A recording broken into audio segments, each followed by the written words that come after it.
This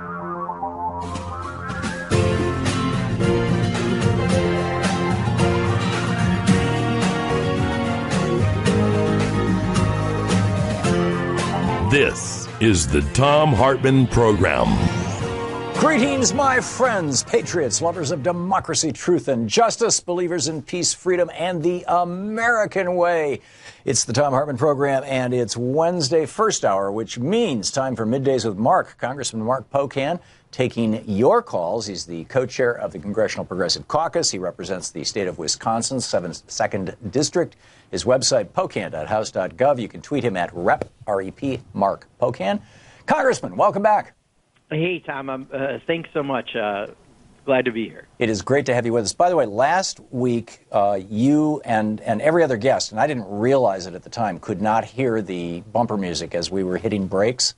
And it was I'm sure it was confusing. We just discovered yesterday that we weren't feeding that particular audio back into our telephone system, and I think we've got it fixed. So I'll check in with you during the break at the bottom of the hour, but let me know if everything sounds okay on your end, please. Sure. Okay, great. So right now, 239 seats in the U.S. House of Representatives are controlled by Republicans compared to 193 Democrats.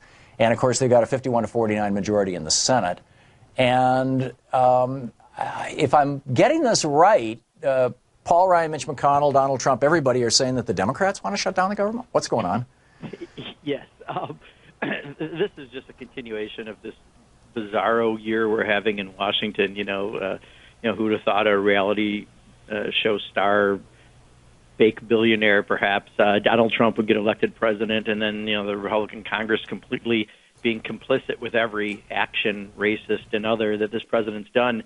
And now, they're all on this message, this lie that they're blaming the Democrats if there's a government shutdown, when last I looked, they're in charge of the House, the Senate, the White House. Now, to be fair, there are some votes in the Senate because of how some rules happen. It's not like they can just slam dunk do everything without reserve, but they can't even get the votes they need in the House of Representatives because of the Tea Party and some of the military hawks and all the other factions they have. So instead of blaming themselves, they're trying to blame Democrats. And quite honestly, I don't think anyone that's not a hardcore partisan believes anything about what they're saying. It's pretty remarkable. What are the things that are at the top of your list that you're looking at? Yeah, three things. One, we just talked about the continuing resolution. What we're hearing, but it's not cemented yet, is that they're going to punt again, maybe till February 16th, because they still can't get Republicans to do their jobs, the 101 of their jobs, which is to get funding for government. So while they're busy blaming us, they also can't get anything done on this. So there looks like there'll be a short-term punt, but it's not guaranteed yet. But that's what we're hearing some rumblings on.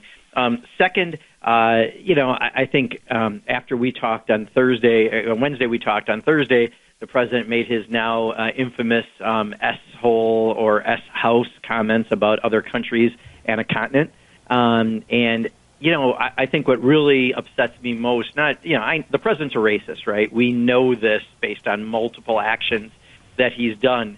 But to see the Speaker of the House of Representatives, Paul Ryan, wait 19 hours and 53 minutes to respond, and after all of that time, enough time to drive from Washington, D.C. to Dallas or to watch the movie Jaws 9 times in a row, and all that time, what great rebuke did he come up with?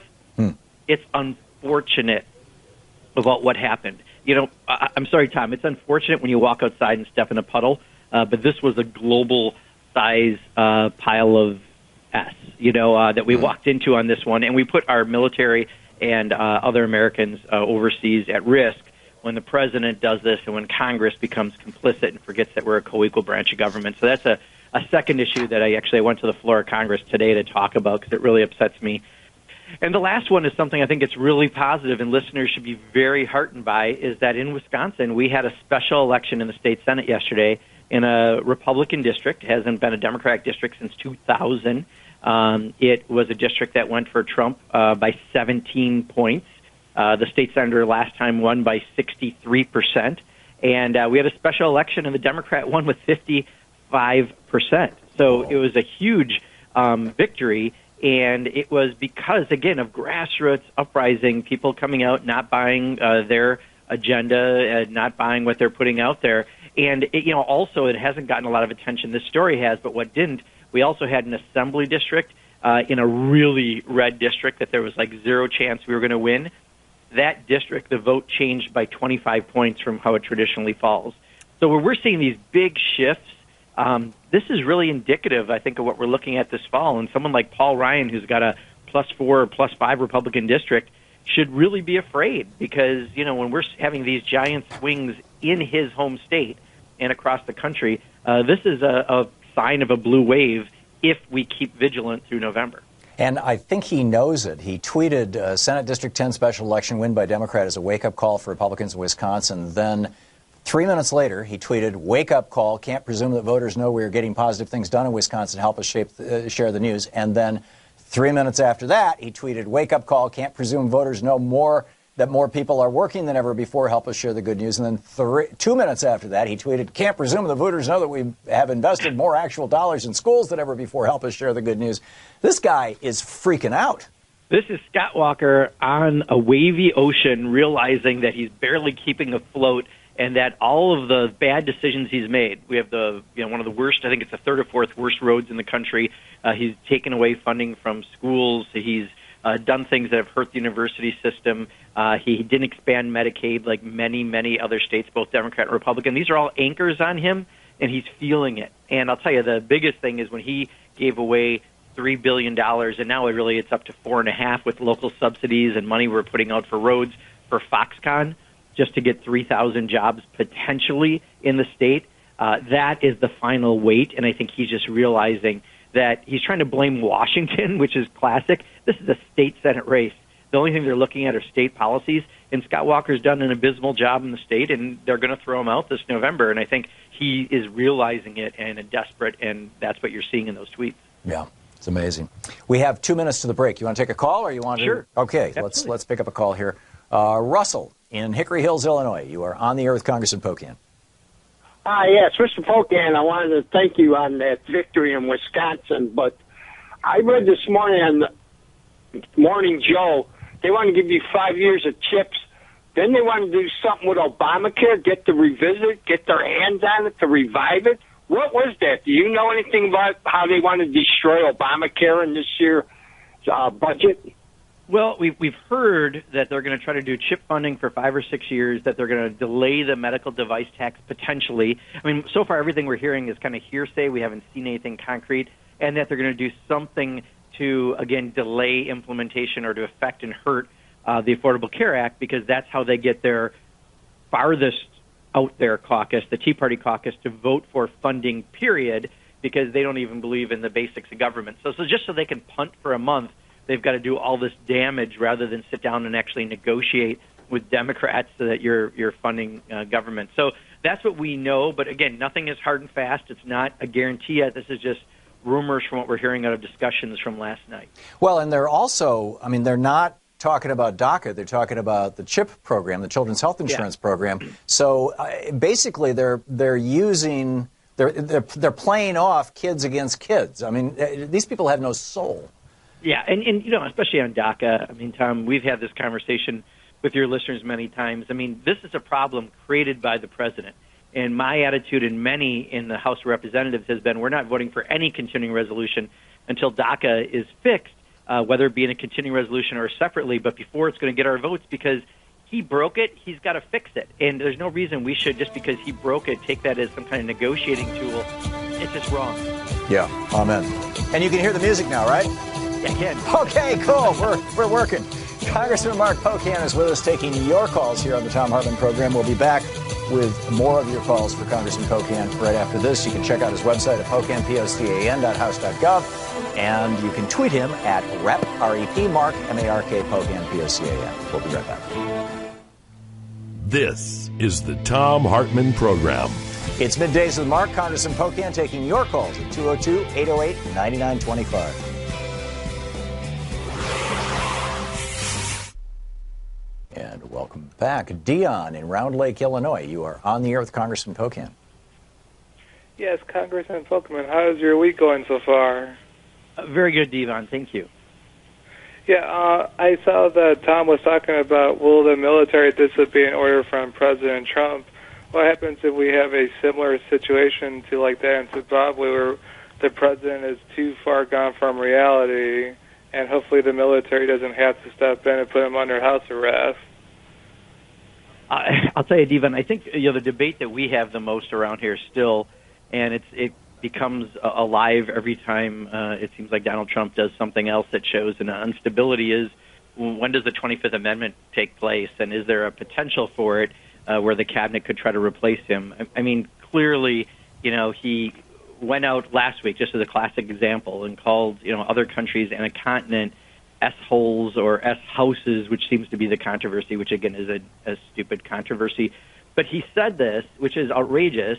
It's clearly racist. He didn't deny it until the next morning after he ran it by some people, and they said, yeah, that was pretty dumb. And then now you've got Tom Cotton and Senator Perdue from Georgia willing to lie for him. I mean, we used to be branches of government that stood up for ourselves, and now they're complicit with everything he does. And a lot of this is a real instability that right now we're putting at risk, our troops and Americans who are abroad, because of the comments, the stupidity that's coming out of the president's mouth or Twitter account. So, at some point, if there is an instability question, I think the 25th Amendment, that's when we bring that up. I'm not so worried about a military coup as much as I am that, do we have people who will put the country before their political party if necessary? Yeah. Let's see. Oh, we've got a minute and a half here. So, Jared in Downington, Pennsylvania. A quick one for Congressman Pocan? Yes, it is time to shut down the government. It's time to hold the GOP accountable and shut down the government until they pass a clean DACA bill, until they authorize CHIP, until they do everything. But most importantly is to take the nuclear power away from Donald Trump. We have had two false nuclear alarms, one in Hawaii, one in Japan, and I fear that we are all going to die. And Whoop, what happened? We just lost our caller. Anyhow, you want to respond to that, Congressman? Yeah, I think to Jared's, at least the first part of his comments, I agree. A lot of us are saying, why would we trade DACA when it wasn't a problem until Donald Trump made it one? And we are holding out, many of us, to do this. But I think what could wind up happening at some point is, they're going to keep doing this a month at a time, and maybe they'll get through the cycle. Maybe they'll start governing responsibly and trying to negotiate with us. But if they can't even pass things with their own members, that's just how screwed up Washington, the Republican leadership in Washington is right now. Yeah, and it seems pretty bad. We have 20 seconds till we hit the break here. Do you see this improving? Well, we'll see. I mean, if you get more elections like what just happened in Wisconsin, that's a wake-up call. I mean, Paul Ryan's own state, Scott Walker, as you said, was pathetically tweeting throughout the night. They got to realize this is a wake-up call. People are tired of what they're giving. Yep. That music is a little hot, right, Congressman? It was a little loud, yeah. A little loud. Okay. Thank you. We're still. I mean, we rebuilt our studio here in Portland, and we've been, finding the mice and the wires kind of thing. It's no worries. Okay, we'll be right back. Congressman Mark Pocan is with us. Stick around.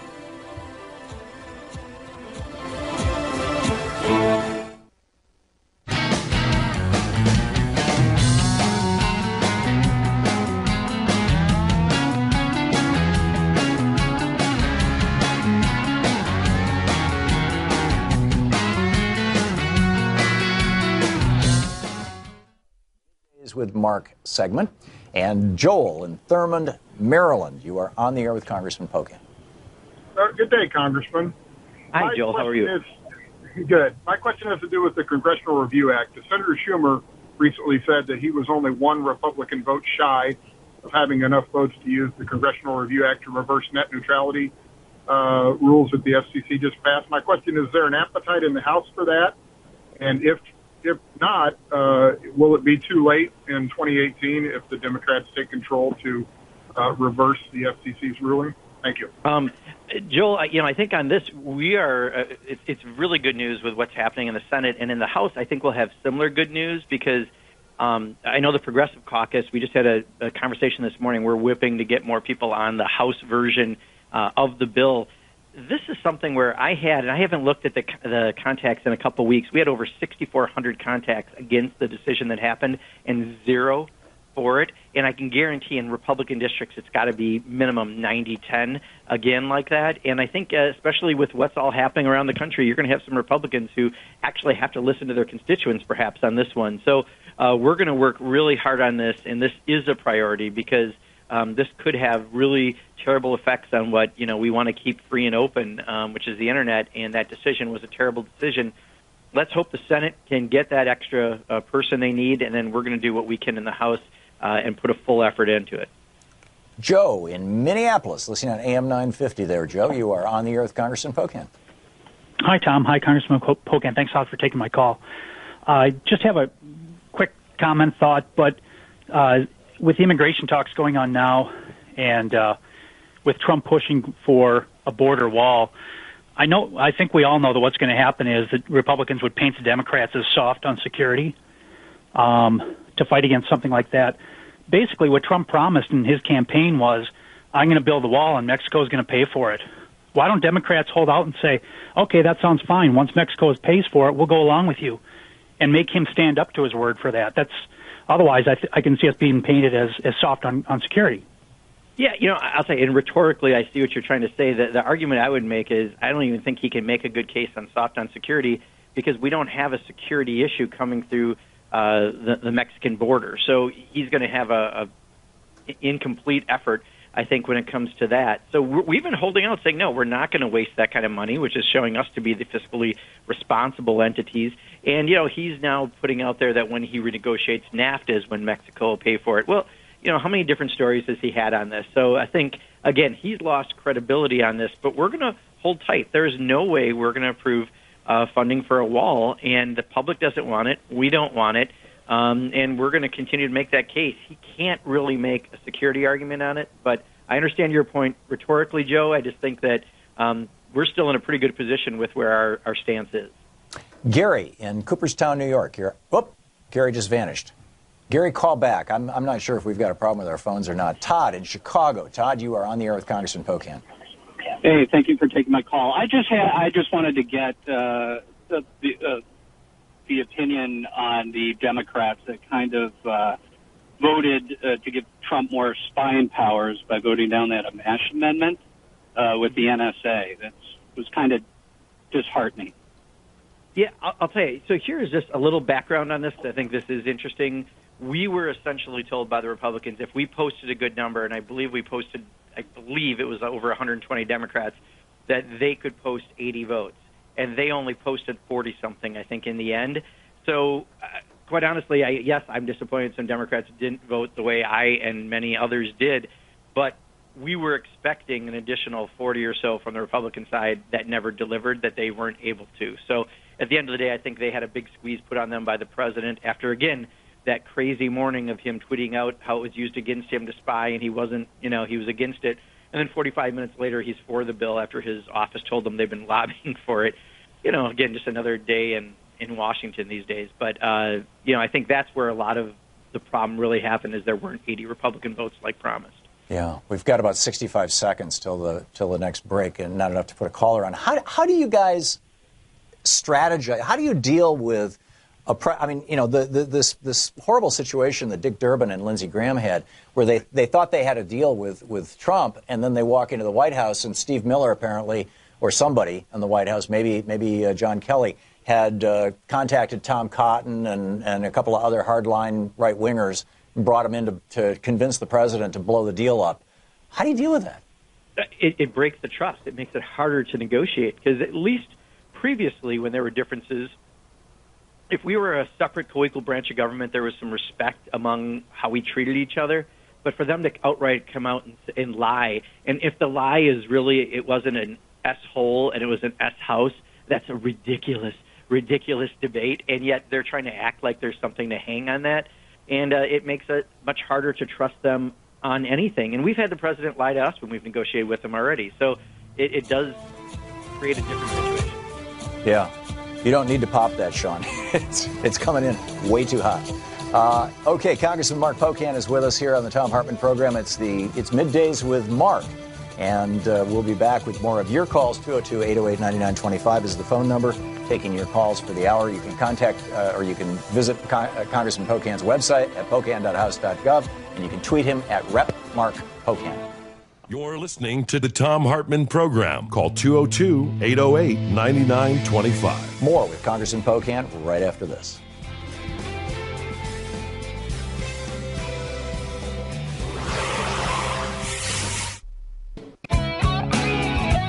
Welcome back. It's Middays with Mark, our hour when Congressman Mark Pocan every week takes your calls on the topics of the day. And Cotheo in Chicago, listening on WCPT. Am I saying your name right? Geo, yeah. Okay, you're on the air with Congressman Pocan. Okay, great. I just have a question. Tulsi Gabbard has introduced a bill in the House called the Off Fossil Fuel Act. I understand that some progressive groups have asked you to support it, and you've declined. I wondered why you don't support it and what it would take you to get your support for it. Yeah, I'll tell you, I haven't declined. We haven't looked at it. Every week we get a memo of bills that usually if folks in our district ask us to take a look at, we look at. There's about 5,000 bills introduced every year. So, if someone in the district gives us a call, we'll be glad to take a look at it in the next couple weeks as we do the memos. But I can also tell you, that's a bill that in this Congress is not moving, so there's not like a time crunch on it. But if someone reaches out to us in the district and asks us to look at it, if a national group does, it doesn't mean as much to me because I respond to my district constituents first and foremost. Sharon in Bakersfield, California. You're on the air with Congressman Pocan. Oh, hi. Good morning, Congressman. This is Sharon from Bakersfield, California.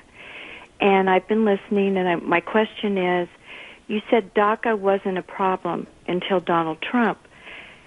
I thought DACA was just supposed to be a quick fix for the status of these children way back when, and President Bush or President Obama wasn't able to help them. And my understanding is Donald Trump is trying to help them become legal.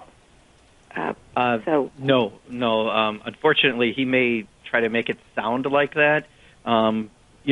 Ideally, we would have a comprehensive immigration policy that actually had a pathway to citizenship, something that Donald Trump doesn't really support unless you're from Norway or to be fair, other Nordic countries.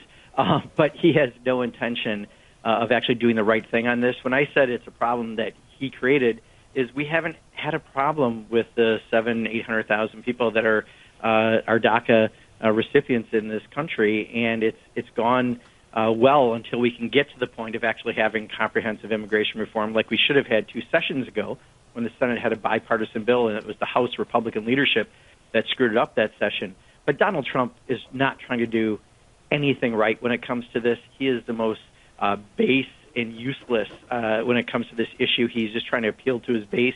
He originally negotiated with Democrats saying he wanted additional roads by the border and some drones, but nothing about the wall. And then when his base went crazy, of course, he thinks he's president of his base, not the country. He changed his tune. So he's been completely incredulous on this, and we just don't trust him given our dealings. The bottom line on this is that DACA was done by President Obama as an executive order because Congress didn't do it. Right. And then what Trump did in, what was it, like 5-6 months ago, something like that, he repealed basically that executive order, and that expires in March, right. So that means that either Trump would have to reinstitute President Obama's executive order, or Congress would have to do functionally the same thing. Yeah, which is why I say he broke it, because it was at least working in place until we could do the overall comprehensive, which, again, I don't see happening with the current congressional leadership, and certainly not with this president. Right. Mike in Newport Richey, Florida. You're on the air with Congressman Pocan. Hey, how's it going? I'm just calling with a quick comment. I really think if there's any time for a government shutdown over DACA, it's right now. And I think it has the... we just lost him. Oop.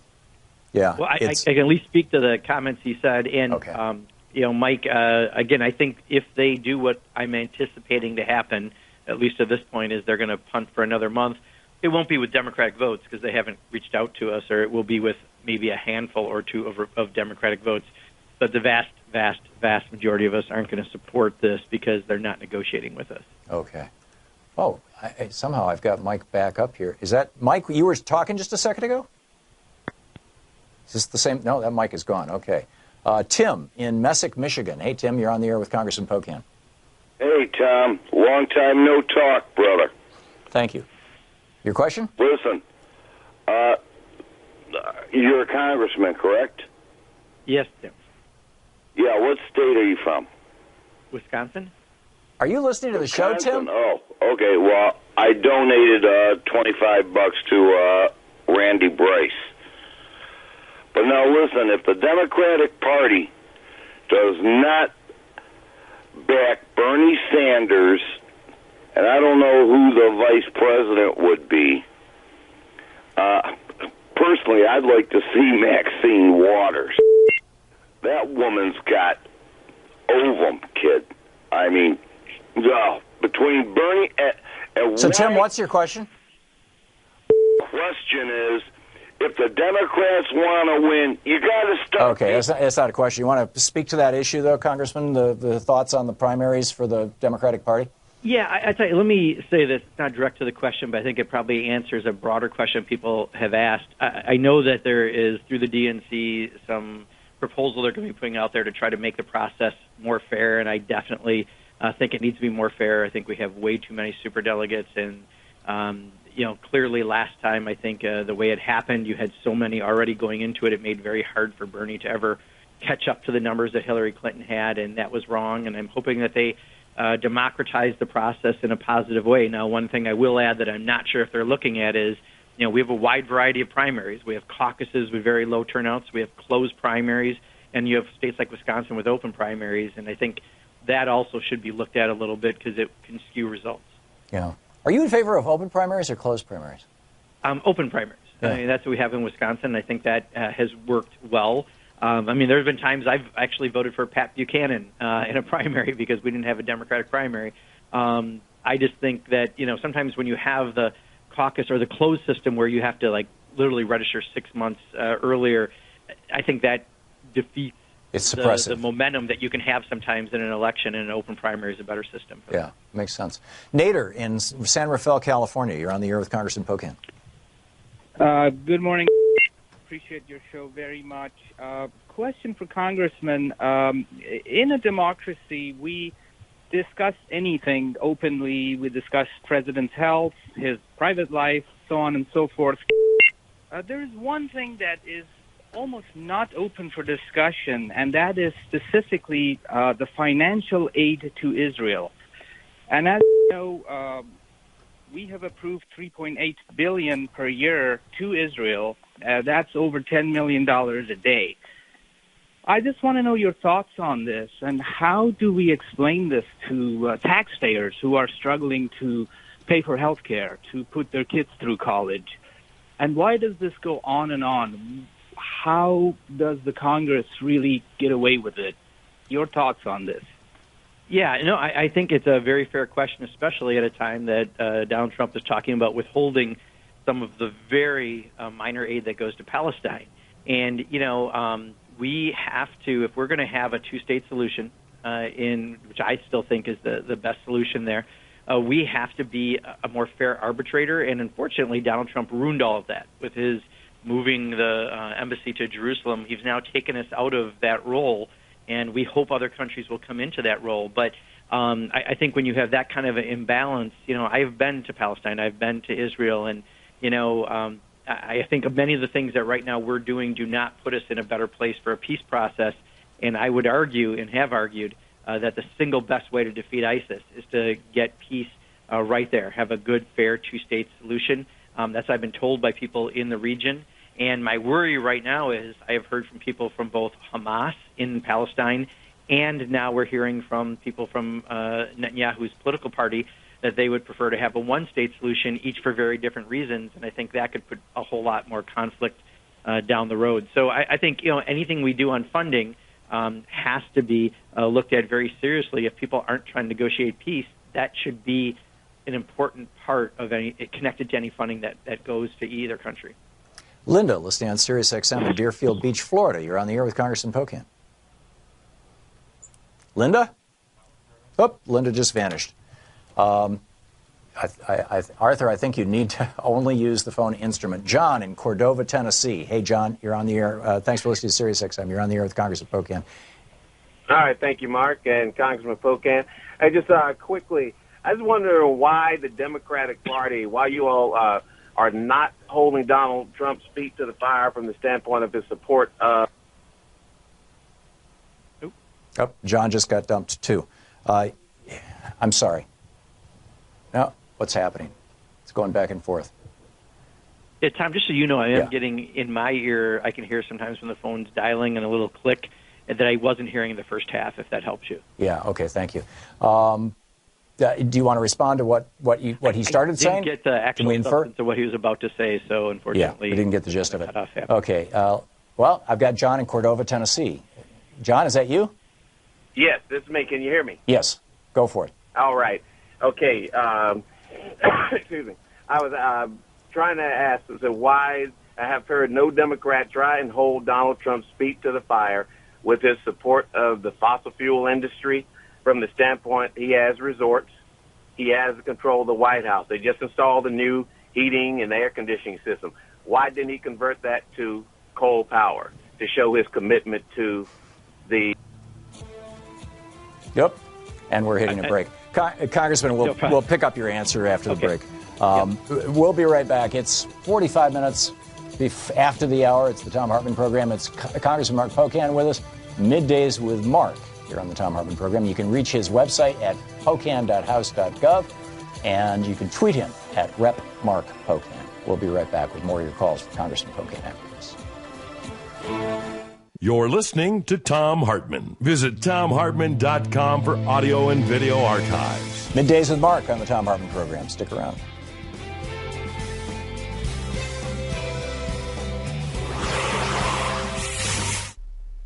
And welcome back. Linda in Denver, Colorado. You're on the air with Congressman Pocan. Congressman, I'm glad to see that you're healthy again. Thank you. Oh, Linda just vanished. Oh. I don't know what happened. Arthur, don't do anything. Joel in Chicago, you're on the air with Congressman Pocan. Hi, Congressman Pocan. I think you do a great job. I'm having this epiphany where I think the most dangerous thing that's hurting the progressives right now are these blue dog Democrats who say that they're against Trump, but their voting record, like Joe Manchin. Joel got grayed out, Arthur. Whatever you're doing, don't undo it and let me put Joel back on. He came on and he went back off. I'm sorry, Congressman. We got an update on our call screen software overnight, and it seems a little buggy. Okay, Joel, can you hear me now? Yes. Okay, continue your question. Okay, so I think the thing that's hurting progressives are the Democrats who say that they're against Trump, but their voting record is 100% with Donald Trump, like Joe Manchin and Dianne Feinstein, who have voted with him more than 80% of the time. What can we do to really make these Democrats go for more progressive issues? Yeah, well, I think the best thing we can do is try to show them by example.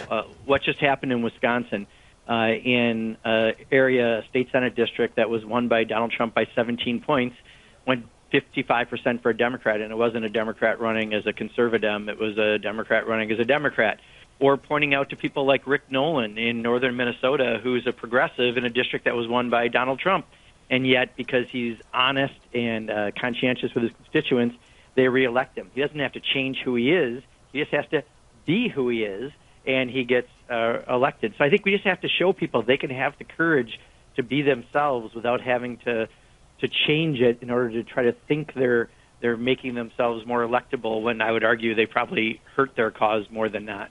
Do you think there's this, I don't know if this is a mythology or if it's a reality, the idea that there are some, like West Virginia, or since Joe Manchin's name was invoked, that he really needs to be sort of half Republican in order to get himself elected. And yet Bernie Sanders took West Virginia by, 21 points? So, I mean, is it real that they have to hold these positions? Yeah, and see, that's why I argue, if you're authentic, I mean, Rick Nolan, I think, is a classic example. Northern Minnesota, Donald Trump did really well in his area, but so did Rick Nolan. And Rick Nolan's politics are very, very different than Donald Trump's. But he's a very genuine person. He'll fight hard for what he fights for. And people just want to know, even if they disagree with you, if they know you're passionate and you believe in something, they respect that because they know they'll agree with you on some other issues. So I just think the authenticity really matters so much, and that's what we're seeing, I think, in candidates across the country. I think the toughest thing that we're running into is we have 9-way primaries, 12-way primaries, some really big primaries. In Wisconsin, we have a 17-way primary for governor right now on the Democratic side. And it's just more challenging for candidates to get heard through all that clutter. But I think if you're authentic and you can disagree with someone to explain why and be honest about it, that really does resonate with voters. Yeah, that's why in Vermont, we used to see Bush and Bernie signs in the 2004 elections. We'll be right back. Congressman Mark Pocan with us.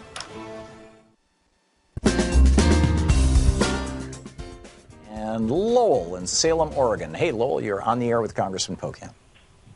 Hello, Congressman Pocan and Tom. I have a comment and a question here. So we all agree that Donald Trump is an existential threat to America, correct? And yes, I do anyway. Yes, I think I'm nodding. Giving him unlimited spying powers seems like a really bad idea. It would seem like the number of Democrats who voted with granting more spying powers is a bad thing. And is there any way to convince these Democrats that giving more spying powers to a tyrant president is a bad idea? Yeah, I think that was the case that we tried to make, and I think you saw the vast majority of Democrats, I think it was over 120 some, vote against that provision. I think there are some who, feel that the institution still needed those powers. That what they were afraid of, what we were told by some folks that I disagree with, is that if we didn't do something, that they could go back to the way it used to be done, and then you'd have more wholesale collection. I don't buy that argument, but I did hear that argument from some of the people who voted the other way. So it wasn't that they were giving Donald Trump powers there, why they voted the way they did. They were afraid that you could go back to a more wholesale collection. And again, I think there's many reasons why I disagree with that. Yeah. Gary in Cooperstown, New York. Gary, you called a little earlier and got dumped. My apologies. You're on with Congressman Pocan. No problem. Hi, Congressman. Hi, Tom. I just want to say I'm a longtime listener. This is like deja vu. I got to know Bernie through this program. Now I'm getting to know Mark, and it's a wonderful message. My topic was regarding an interview with David Frum on his new book.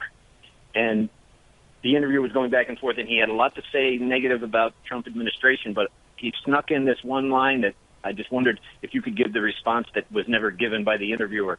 He said that some things worked, that deregulation of oil and gas and cutting taxes worked, and nobody challenged it. I just wondered what your response would have been had you been either interviewing or debating him. So if I can just make sure I understand, Gary, so his argument was that no one challenged him on cutting taxes or deregulation? No. He stated that some things have worked that he's done, like in the past. They were kind of looking over the history of. So he's saying the tax cuts worked and deregulation worked. I mean, it's kind of standard. And I guess I would disagree with those premises. I would have asked him, what do you mean by that? Because again, I don't think, if you look at the Reagan era and you see what they did, all they did is balloon our deficits, and it took money away from programs that actually benefit people as far as on the tax side, and on deregulating oil and gas. I mean, I think especially now, many of us would love to incentivize research and development far more on wind and solar and biomass and all the other alternatives that are out there for the sake of our planet. So, I think I probably would have challenged him just to give some specific examples of what he was talking about, because perhaps he just, I don't want to say misspoke, but maybe didn't mean what we're assuming he meant by the words he said. Well, David Frum was a speechwriter for George Bush, so yeah, he may actually believe in this stuff. I just know that everyone else who looks at that says that's an era where we certainly didn't see the benefit from it. But he may, especially if he's from that camp, be a believer in oil and gas industry as the superior alternative. Yeah. Michael in Silver Springs, Nevada, you are on the air with Congressman Pocan. Hello, Mr. Congressman. Hi there. I had a question about political language. I wanted to share with you here in our village when we have our political meetings that most of the people here are nonpartisans now. And both of the parties have been having language out to the public, which I know is a nonpartisan, that I'm really tired of hearing. And the language of like reform, which really means tax evasion for the rich. Entitlements, which really means to me in my life as a poor person. Oh, he just got lost. But I think you get the issue. I got the gist there. Wait a minute. Michael is still there. Hang on just a second. With Michael on, especially on entitlements, because I think, again, it's our dollars. I've got Michael back on here. Oh, there you go, Michael. Yeah. Go ahead. Okay. We were discussing that unless either one of the parties change their language out to us, and we're majority nonpartisan, we won't vote for your candidates. So I'm so sick of hearing reform, which means tax evasion for the rich, entitlements, which means my earned retirement.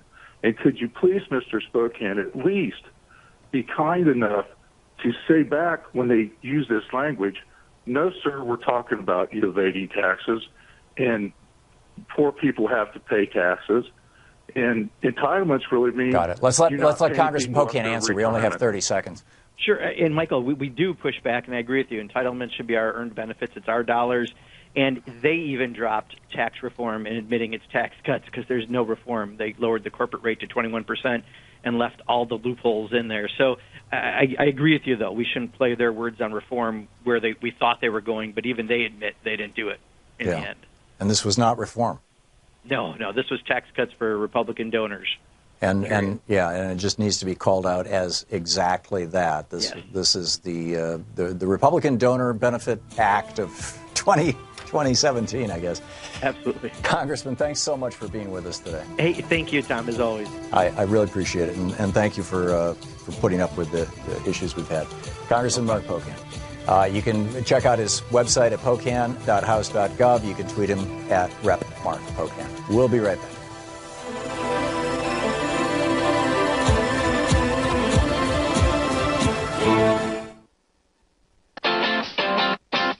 You're listening to Thom Hartmann.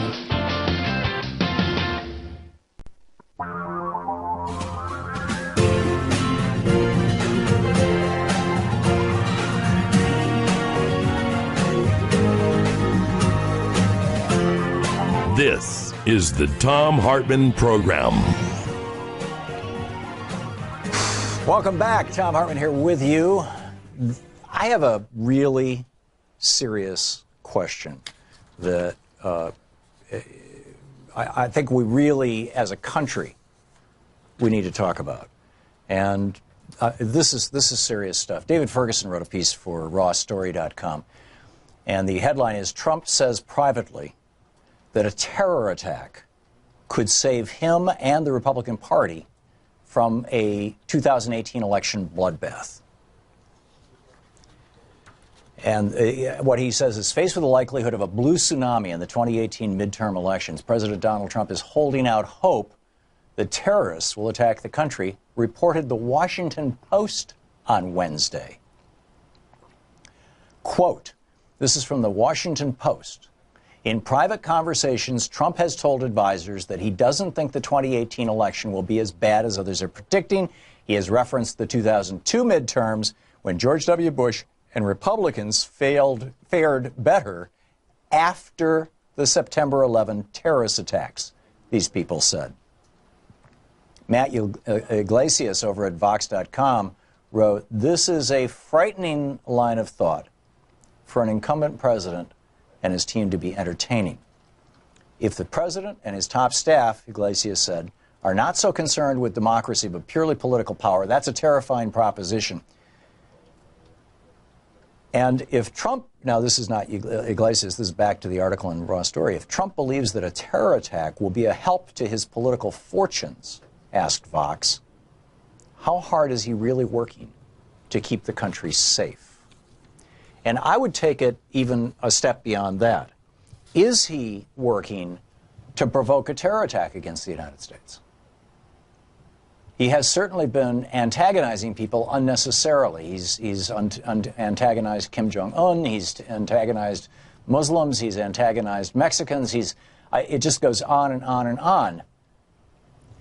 You'll recall, when 9/11 happened and George W. Bush used this as a political tool, as a political weapon, to become a wartime president, something that he had been wanting to do. You'll recall, if you go back in time to 1999, when Mickey Herskowitz, who was a longtime family friend of the Bush family, and he's an author and a ghostwriter for hire, was hired by the Bush family to write George W. Bush's biography. You have to publish a biography before you run for president. So in '99, Bush was planning on running for president. And they hired Mickey Herskowitz, and he recorded dozens, if not, over 100 hours of tape sitting down with George W. Bush. And then he sat down to take these words of George Bush and turn them into a book. And that book became the George W. Bush autobiography that was released when he decided to run for president. And one of the things that Bush had told Herskowitz, and Herskowitz ultimately, by the way, got dumped by the Bush family about halfway through the book project, and they hired another writer because the first draft of the book didn't, I don't know, it didn't suck up enough to Bush or something. But what George W. Bush told Herskowitz, and Cindy Sheehan testified before John Conyers' commission, before Congress, about this, and quoted Herskowitz.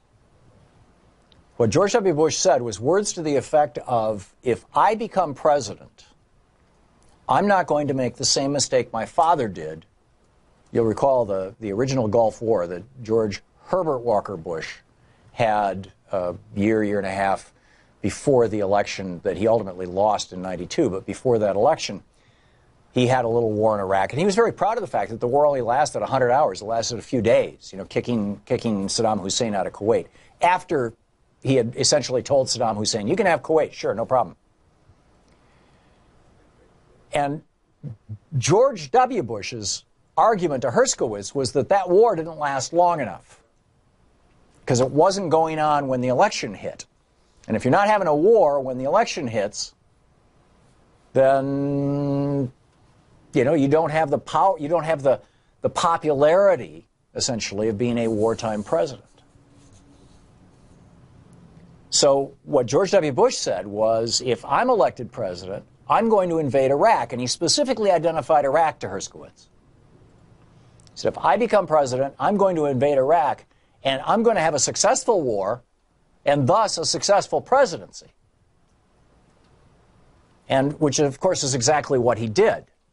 When after 9/11, prior to 9/11, we now know that Dick Cheney was actually lobbying for a war with Iraq prior to 9/11, and nobody, there was no good rationale, no excuse for it. But after 9/11, they were saying weapons of mass destruction and all this stuff, but there was no sense of urgency here in the United States. Oh, yeah, you got a terrorist over there in Iraq, so what? And plus, well, actually, the Scott Ritter stuff, I guess that came after 9/11.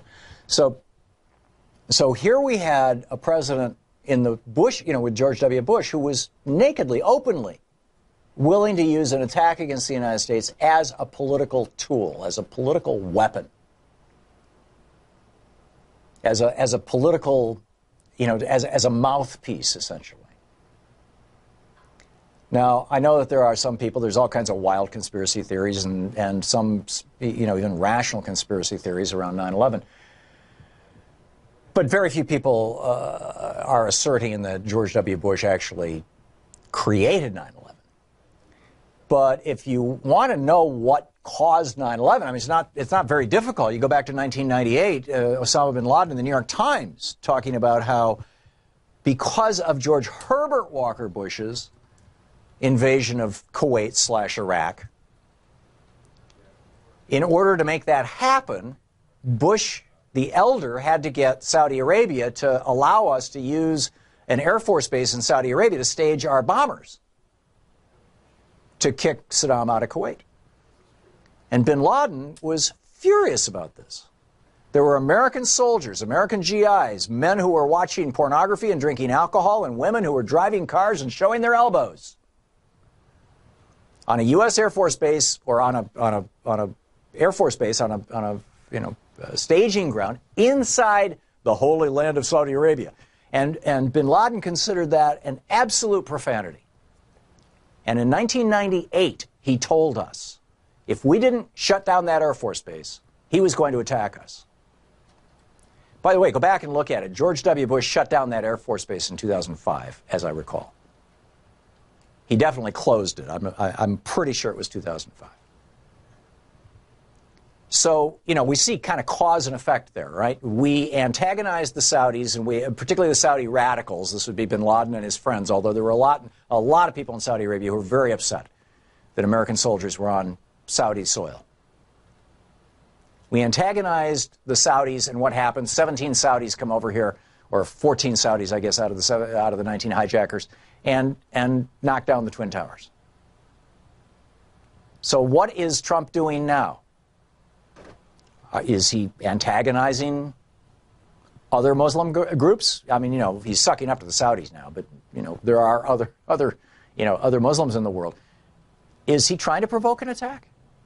Is this what he thinks is going to help him with the 2018 midterms? I mean, this Washington Post article is in the context of the midterms, the elections that are coming up shortly. Is that what's going on? Or is it just all a coincidence? Or is it just, is this the Reichstag fire?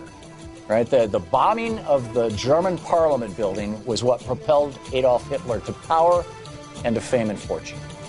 9/11 helped George W. Bush because of the way he used it. Hitler, the way he used it. What are Trump's plans? What do you think? We'll be back. It's 15 minutes past the hour. This is the Thom Hartmann Program. Back with more of the news of the day and your calls after this.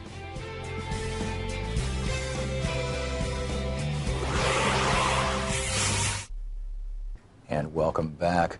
Linda, watching Free Speech TV in Denver. Hey, Linda, what's on your mind today? Hi, Tom.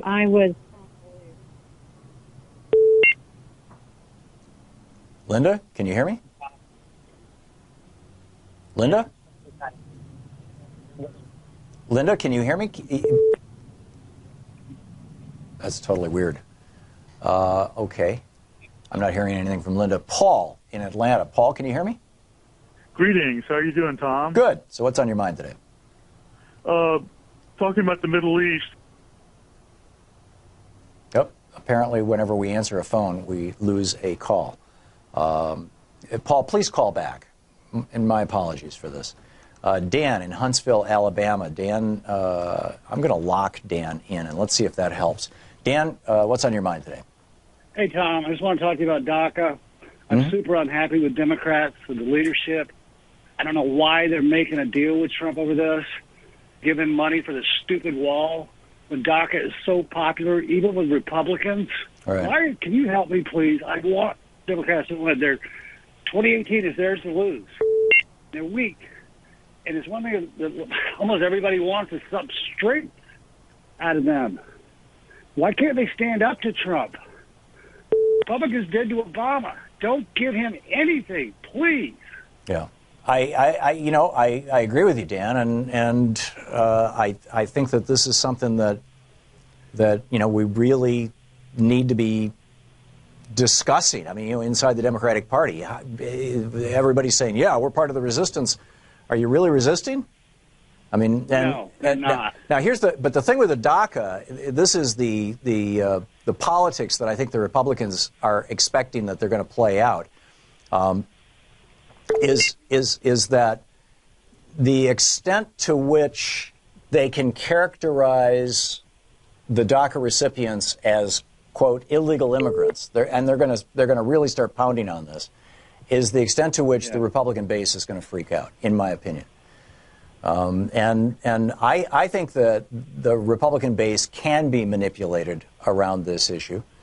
And Arthur, I think that when I lock a caller on, that it solves the problem. So you can go ahead and answer calls and just try to keep it to less than 20 seconds every time you screen a call. I'm still here. Yeah, you're still here because I've got you. Yeah, I've got you locked down. You were just talking about Trump with, you know, Republicans, they're the kings of projecting.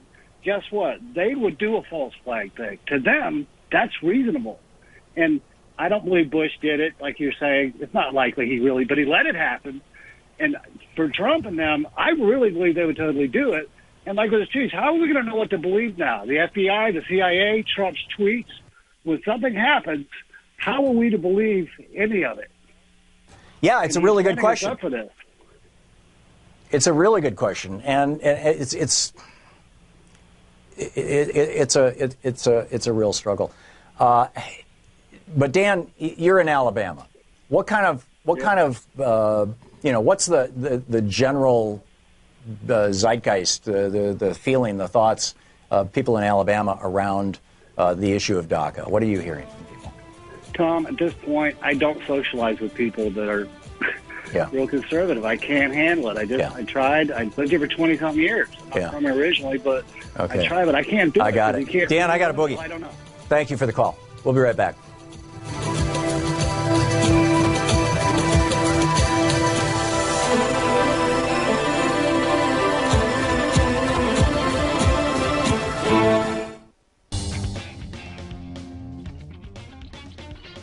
Welcome back. My goodness, what a day. Okay, David in, whoops. Can you hear me? Yeah, I do. I just lost you. I'm trying to lock these calls. There we go. Bertha, David, please call right back. Bertha in Garden City, Michigan. Hey, Bertha, what's on your mind today? You know how they do background checks for guns, teaching, child care. I think we need background checks for anybody who wants to be in office. So who does the background check and what's the criteria? What do you mean? FBI does background checks for anybody who wants to run for president, for starters. I think we really need this. Yeah, are you sure, though, that you want to live in a country where somebody who wants to run for political office has to submit to a government inspection, essentially? I mean, that's what you see happening in some other countries. You know, in Turkey, apparently in Russia, the big opposition candidate just got locked out from the elections because he was unacceptable. I mean, that doesn't seem America to me, Bertha. Yeah, but considering what we're facing now, I think that should have been the criteria, especially for him. Yeah. He had no political experience. When it comes down to that, there should be a background check. Okay. All right, Bertha, thank you for the call. Scott in Missoula, Montana. Hey, Scott, what's on your mind today? Hey, Tom. To address your question about what Trump may have in terms of like a Reichstag fire, I don't think it's so much what Trump's got in mind. I think the people pulling the strings are actually the oil industry and have been all along. And they actually use our defense industry as a subsidy to further their goals. If you look back through history, every war we've been in has benefited the oil industry. And I think that whether Trump's in there or Pence is in there, the same things are going to happen. We're going to be in constant war, and it's never going to end as long as the oil industry is in charge. Yeah. I can't disagree with that, just, at the surface level, but I think that there's a lot more depth to the problem that we're facing than simply saying it's all the fault of the oil industry. You've got the military-industrial complex that is, pushing weapons like crazy. You've got the State Department now that has become the salesperson in chief for the military-industrial complex, and this has been going on for some considerable period of time, Scott. And all of these, and you've got politicians who are taking money from, in some cases, even PACs associated with other countries, or being influenced by them, being heavily lobbied by them. The one everybody knows about is AIPAC, of course, from Israel, but there's a whole bunch of others as well. You've got, we had Michael Flynn, taking $500,000 from Turkey while he was the national security advisor to the president of the United States. There are so many layers of this stuff that I think to say that it's all the fault of the oil industry is overly simplistic. Well, you can throw in the defense contractors as co-partners to that. But if you think about the elections and the people of America, they typically vote against war. And in fact, I think some of the people that voted for Trump believed him in his attitude of getting out of all the wars that we're in, and he probably won a lot of votes with that. Although obviously that meant nothing. Right. So yeah, I don't know, but I think obviously our economy and everything would do better if we weren't so deep in oil and the defense industries. Yeah, I'm with you. Scott, thank you for the call. Let me add, by the way, to this rant or this concern that I have that, President Obama was born in Hawaii. And when Hawaii was, for 38 minutes, the citizens of Hawaii believed themselves to be under nuclear attack, which would have been the time for President Trump to pick up his Twitter account and say there is no nuclear attack coming. There's no missile inbound. But instead he was playing golf. He couldn't be bothered. And he just continued playing golf through this. Is that because Donald Trump considers Hawaii to be disposable because Obama was born there? It's like anything that has to do with Obama, Trump just tries to get rid of. Is Hawaii now disposable? Because Donald Trump has decided, hey, that's Obama land? Or is it that he doesn't realize it's part of the United States? Anything is possible here. But anyhow, Bill in Crystal Lake, Illinois. Hey, Bill, what's on your mind today? Yeah, hi, Tom. You are talking about a subject that is what I called about two things. Number one is, my wife brought this to my attention, and I don't think I've heard it on air, is that during that 38 minutes, what if somebody or many people in Hawaii perhaps committed suicide because they thought it was the end of their life? Yeah. You don't hear about that, but that's something that certainly could have happened in numbers. And number two, what you had mentioned about him and his attitude toward Hawaii, what about if he had heard about it because he was near the button, and during that time he thought it was real and he hit the button? Yeah. And I don't hear anybody talking about that either. So I just want to know if you wanted to comment on that. Yeah. The whole thing has me baffled, Bill. It is a level of irresponsibility on the part of the President of the United States that is breathtaking. Just absolutely breathtaking. It makes you wonder, what's up? Is this part of some sort of bizarre electoral strategy? We'll be back. You're listening to the Thom Hartmann Program. Call 202-808-9925. 28 minutes past the hour, back with your calls and more of the news of the day. Is Hawaii a throwaway state? Is the Reichstag fire going to happen after this?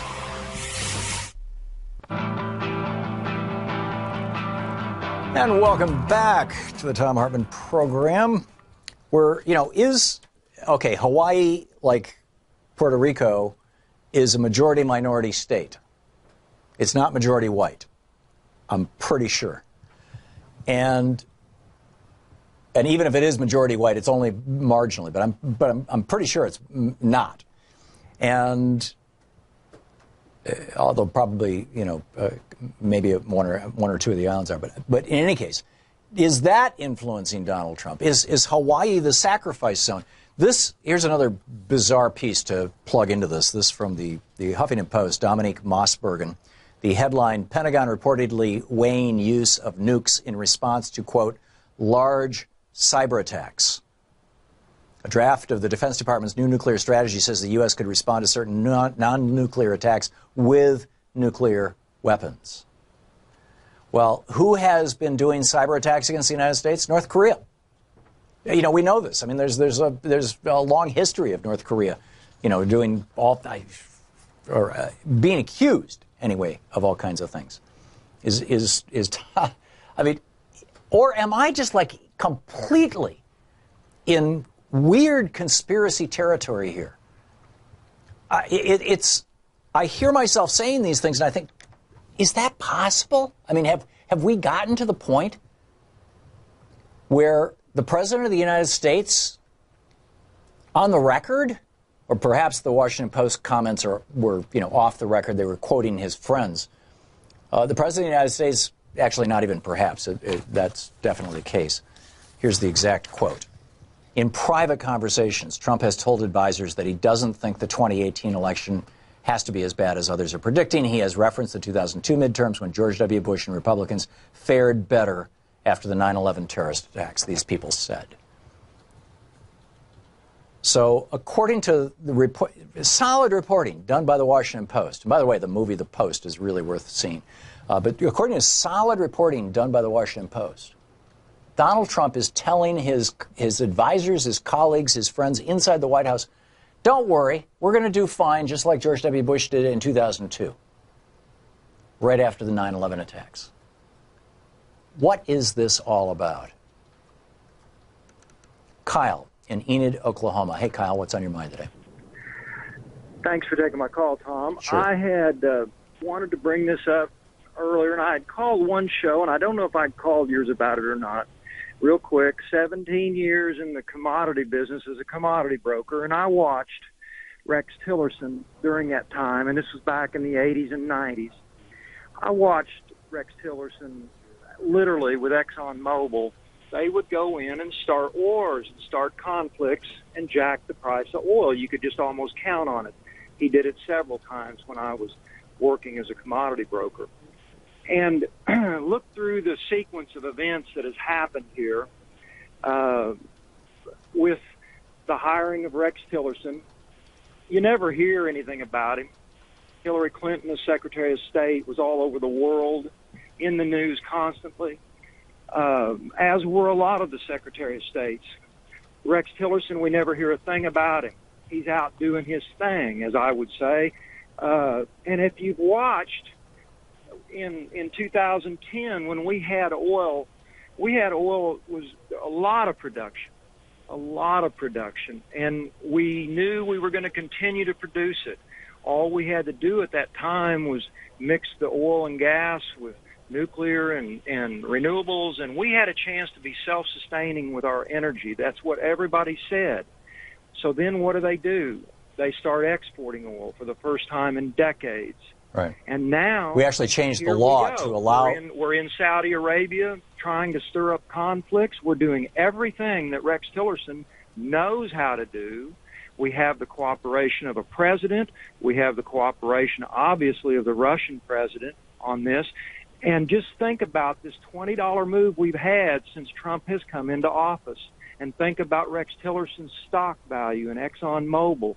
Think of the billions of dollars that could have been made with a simple statement to the president when he came in to interview, get long oil, I'll take care of you. And now think of the hundreds of billions of dollars to the oil industry that this $20 move has made, which allows them to hedge oil as many as 4, 5, 6 years out. They're out hedging oil now at a price they never dreamed possible. You stir enough trouble in the wrong places and close the Strait of Hormuz, you got oil going to 80, 90 bucks, and it should be at 45, 50 bucks at most. Right. You want to know what Trump's doing? Trump is a classic example. You've been self-employed, Tom, probably most of your life and never had to deal with anybody like this. But there are bosses out there that deal in chaos. They're out just like a magician. They're out swirling that right hand, and you're over watching the right hand, and he's overdoing things with the left. And that's exactly what's going on here. This oil is just one example. I would give anything to look at accounts that have been opened in, unknown names, just like the people that gave to the election or the inauguration. Look who's opening these accounts. And Tom, you mentioned a fella came on your show one time, and I would love to get his name again. He was a past administration. He was in the administration of George Bush, and he left early, but he came on, you interviewed him, and he said he was looking for conspiracy theories and to call him. He started a website or something. And I'd forgot who that was. Yeah, I don't recall that specifically. It's Kyle. been a while. It's been a year or so. Yeah. But just think about all the sequence of events that have happened that when you've got the president, the Secretary of State, and who knows who all else involved, because everybody's going to benefit. Yeah. The public has no idea this is possible. It's as easy as child's play for Rex Tillerson to do this. Sure. They can start the conflicts, and they're doing it. They're in Saudi Arabia. They're doing these things. We're all going, why are they doing this? Well, that's why. And it's hundreds of billions. Well, and Saudi Arabia wants the price of oil to go up desperately. I mean, Saudi Arabia is in a crisis right now, and it's one of the reasons why the kingdom had to do this massive reboot is because they've actually been borrowing money for the last half a dozen years, as I recall. And so your argument, Kyle, is that Trump is trying to provoke a war to make money for the oil barons.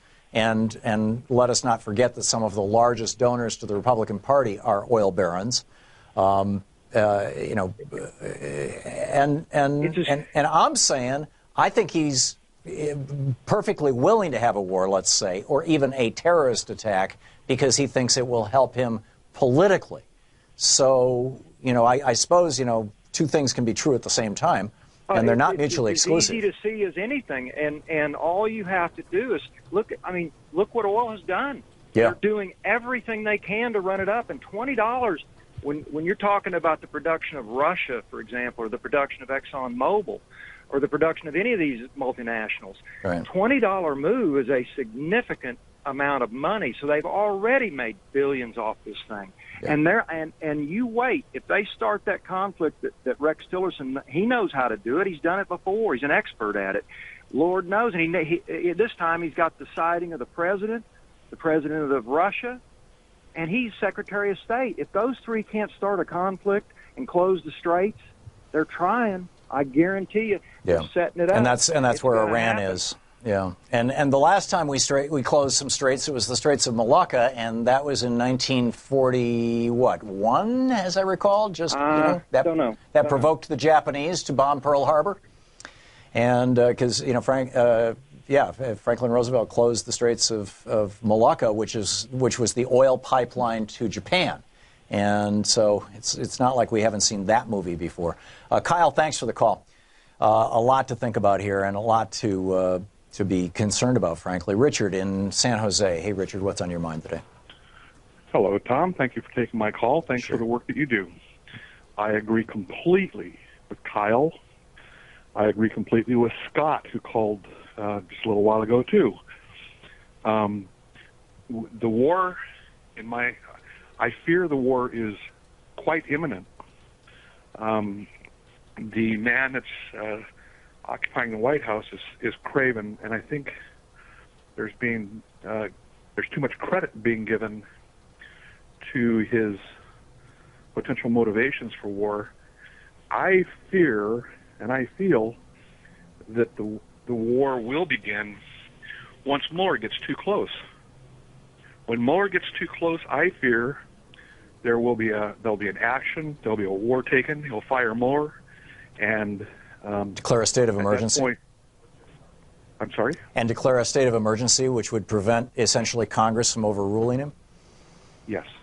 Yes.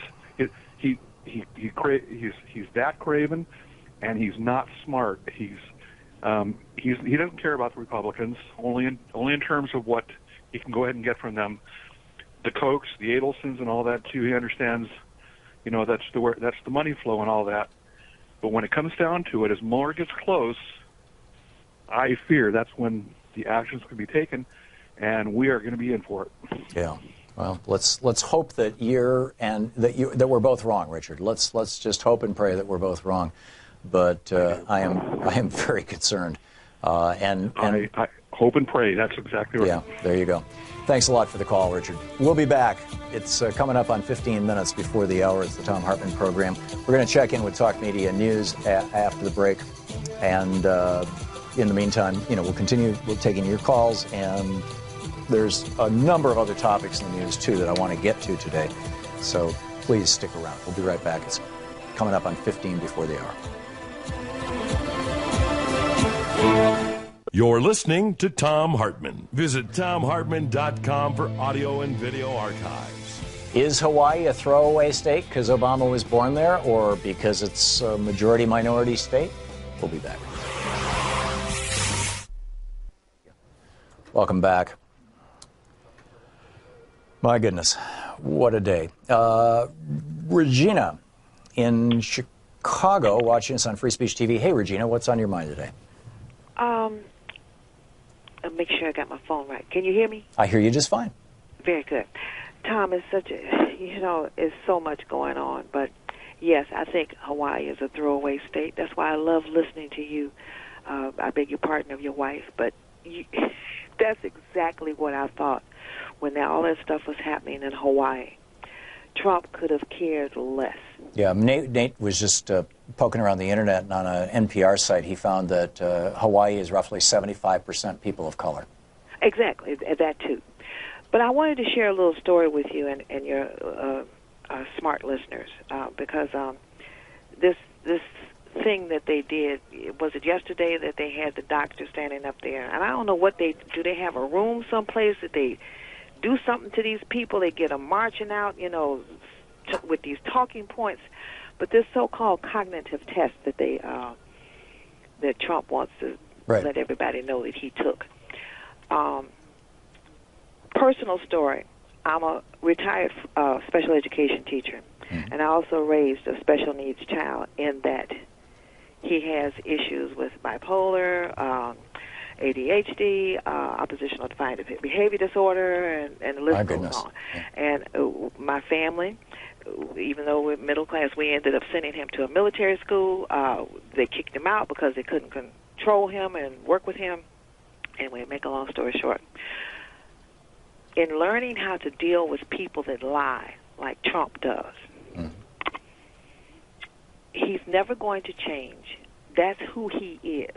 So my son is very high functioning. Very high functioning. He can be charismatic. He can get you in and this, that, and the other. But then he can be so explosive on the other side. And there's different degrees of. At least I feel it is.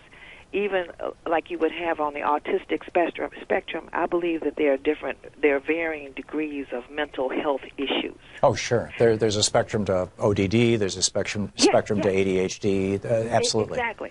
And this man, I was talking to my cousin, who is a doctor of psychology, and this morning, and I said, what hurts me the most, and what people have to realize, is that this man. You ever look at Trump's youngest son when he's walking behind him? That child looks so hurt.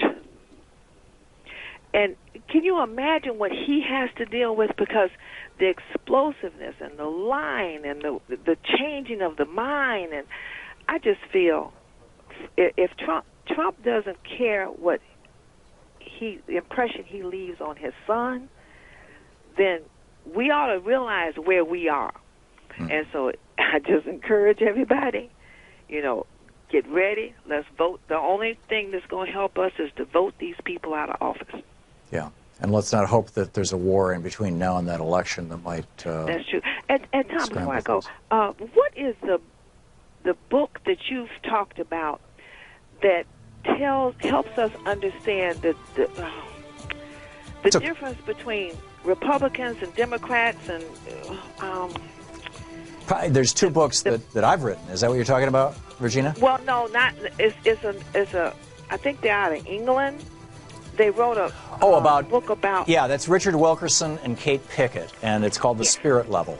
Yes. The Spirit Level, and you can Google it. They got a great website. But I wanted to add those to my collection. Yes. Thank you, Regina.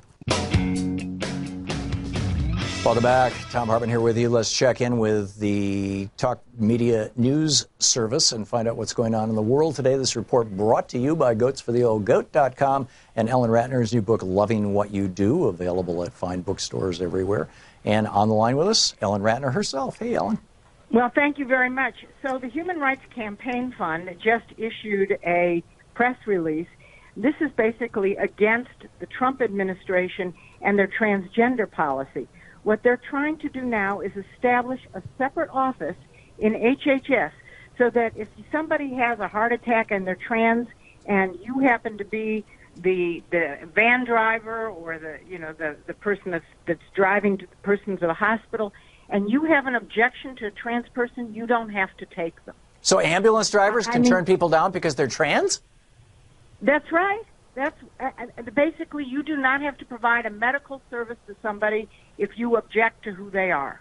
Oh, my God. I mean, you cannot make this stuff up. No, you can't. Ellen, I wanted to ask your opinion of something. The Washington Post yesterday, January 14th, said, and I quote, first of all, let me provide the context. While Hawaii thought they were under attack, and you were there, when Hawaii thought they were under attack, of course, Trump was golfing, and he never bothered to pick up his phone and tweet out to people, don't worry, just relax, it's a false alarm, that kind of thing. Instead, he just continued playing golf. Apparently, he didn't think it was that big a deal. But then we get this thing from the Washington Post. In private conversations, Trump had told advisors he doesn't think the 2018 election is going to be as bad as others are predicting. He has referenced the 2002 midterms when George W. Bush and Republicans fared better after the 9/11 terrorist attacks, these people said. End of quote from the Washington Post.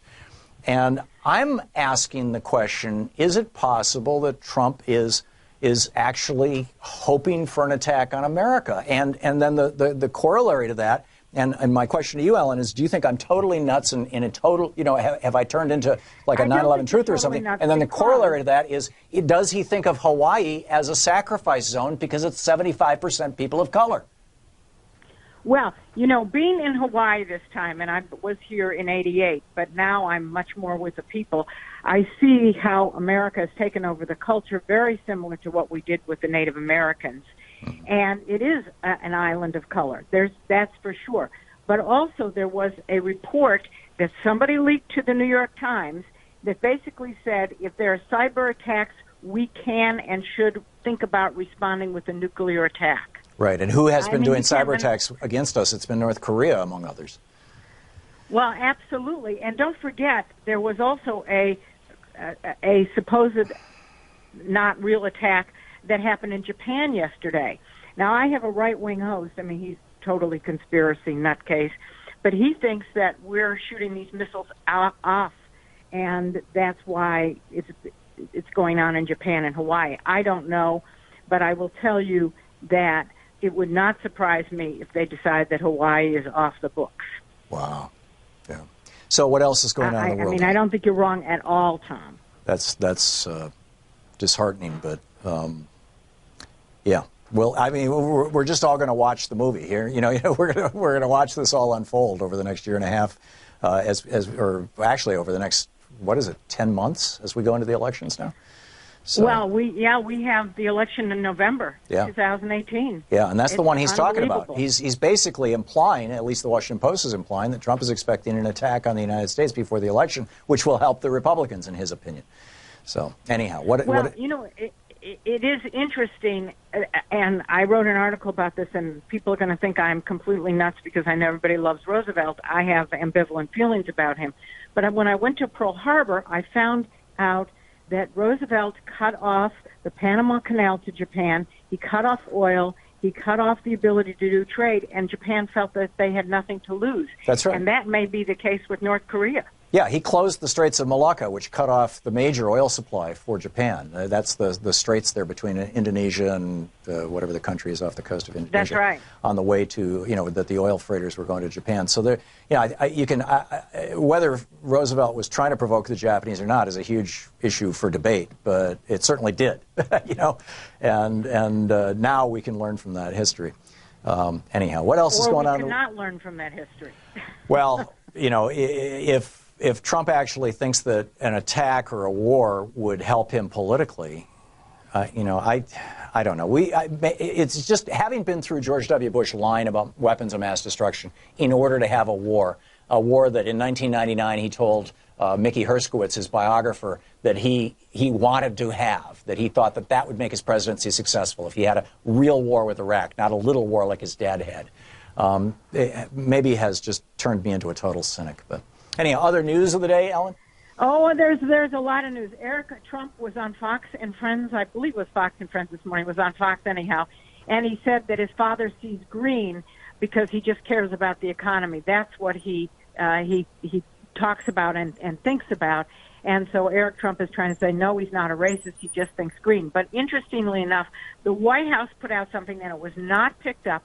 They basically talked about Barbara Jordan being a real trailblazer, and then they talked about her views of immigration, which, you know, I don't really know if they may have taken it out of context. They may have found something first. Who knows? But basically she talks about America. And the White House put out an entire press release based on Barbara Jordan and her views on immigration. So they're trying to win over the Black Caucus that way. And speaking of the Black Caucus, as you know, there's supposed to be a government shutdown that might happen as early as Friday. It may not happen at all. But one of the things that they are working on in terms of the government shutdown is to do the CHIP Act, the Child Health Care Act, right, and maybe not do DACA. Right, yeah, Children's Health Insurance Program. So it's like they're saying, okay, which children's program do you want, Democrats? And it's like, you know, this is like a Sophie's Choice kind of thing. Exactly. By the way, Dennis Kucinich announced his bid for Ohio governor today. Does he have a chance? What? Does he have a chance? I don't think so. But that's just, hey, I'm from Ohio. What do I know? Well, that's why I asked, because you know Ohio politics. You know, Dennis is a good guy, but whether he can pull it off. He was a good guy. I just don't see him as being governor, and I think Richard Cordray, who is running as a Democrat, has a better chance. Oh, and Cordray was he ran the Consumer Financial Protection Bureau, right? Exactly. Yeah. Okay, Ellen Ratner with Talk Media News. Thank you, Ellen. Thank you. We'll be back. You're listening to Thom Hartmann.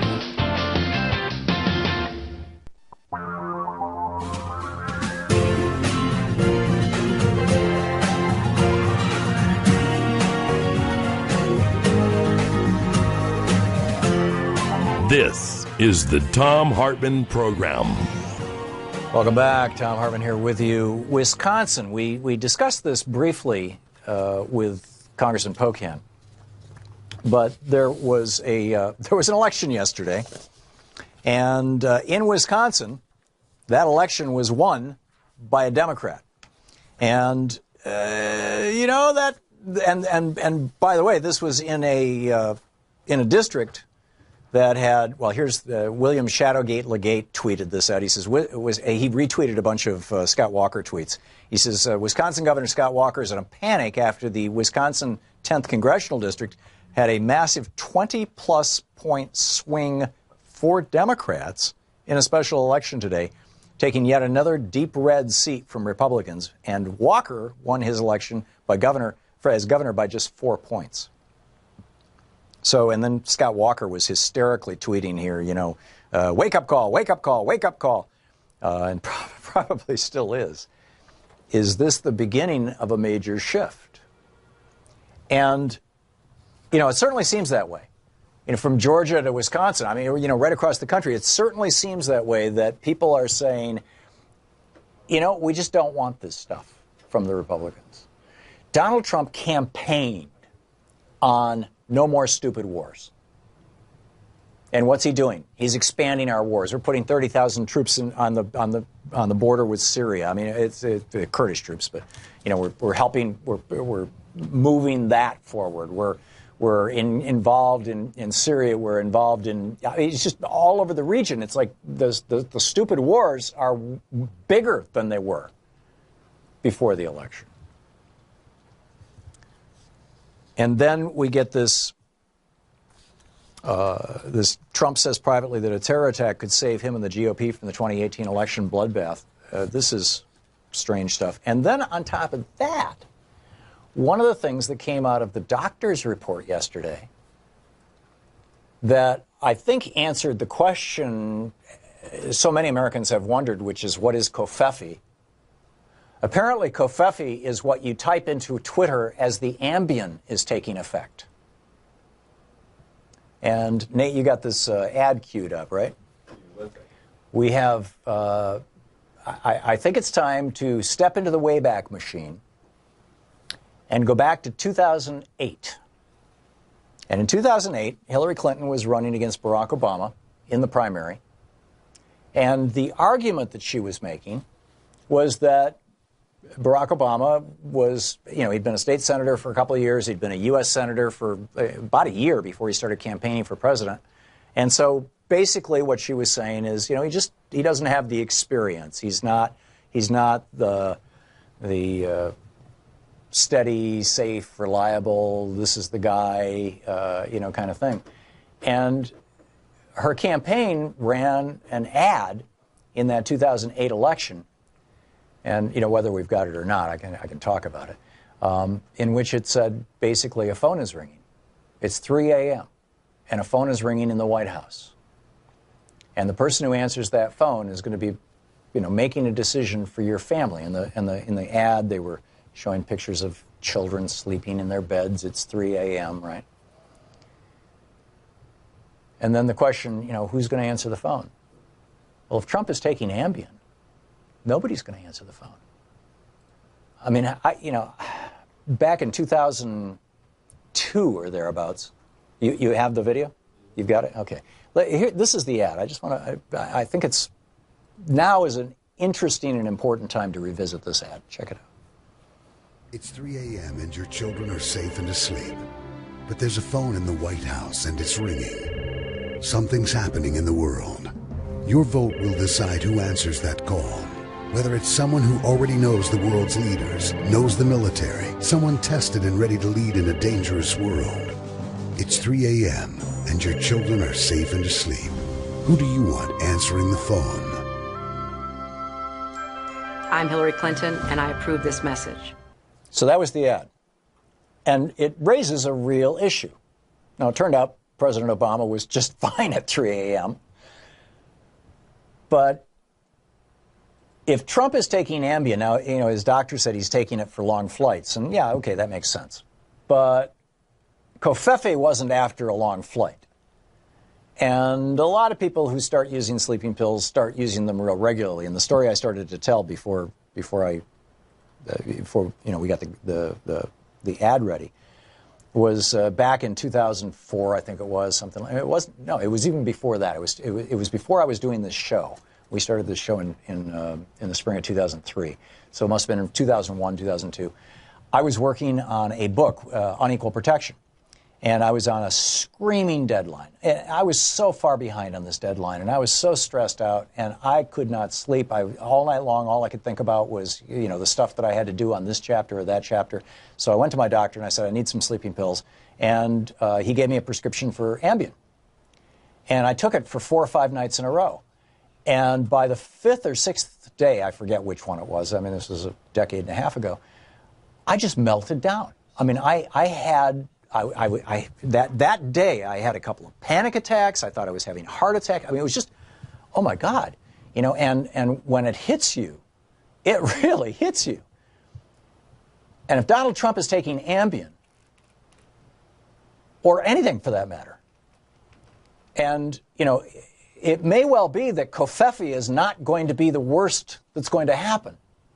That, tweetus interruptus is not the problem necessarily that we should be worrying about. So anyway, I just toss those things out there. We've got a lot on the table to discuss. Pick up some of your phone calls here. Glenn in New York City. Hey, Glenn, what's on your mind? Hi, this is concerning the Trump wall. I can't understand why, since the crash of 2008, there's been more illegal Mexicans going into Mexico than illegal Mexicans coming here. Right. And south of Mexico, it's been equal. Now, if that's the case, why do we need a wall when most of the illegal immigrants are just overstaying their visas? Right. Well, I've been... a simple Google search will... I mean, it 15 minutes to find it. You just talk to the Google like it's a person. Yeah, we've had net negative immigration, quote, illegal immigration, since the Great Recession. You're right, the Bush crash, I prefer to call it. And I've been saying this forever. I wrote a chapter about it in my book, Rebooting the American Dream. that we don't have an illegal immigrant problem in this country. We have an illegal employer problem in this country, because in 1986, when Reagan did comprehensive immigration reform, he basically stopped enforcing the provisions that put largely wealthy white employers in jail or fined them huge for hiring people who were here without documentation. And as a result of that, it wasn't just that employers started, ignoring someone's immigration status, but, as of a couple of years ago, and I don't know if this is still the case, I assume it probably is, but as of a couple of years ago, I mean, we had a guest on this program who brought copies of the newspapers, these shopping guide kind of newspapers that you see in strip malls and things. It's like 8 pages and it's nothing but ads for local merchants and things. It was one of those kind of tabloid papers, and it was in Spanish, and it was help wanted ads, and it was help wanted ads for like meatpacking plants in Wisconsin or in the upper Midwest, and construction sites in Nevada. And, I mean, companies all over the United States in Spanish advertising help wanted ads, and these papers were being distributed not in the United States, but in Mexico. And so here we have employers in the United States putting this giant magnet up saying, come here and we'll give you money. And surprise, surprise, people came here. It doesn't mean they're bad people. They're trying to help their families. They're doing exactly, and the employers are saying, and the implicit message, of course, is come here, we'll pay you, and we'll protect you. And so my assertion, what I've been saying for a long time, is that we don't have an illegal immigrant problem. We've got an illegal employer problem. And if we cracked down on the employers, then that would open the door for comprehensive immigration reform and fixing, a largely broken system. But the most broken part of that system, we're hitting a break, Sean. The most broken part of that system is frankly, what Reagan did. We'll be right back.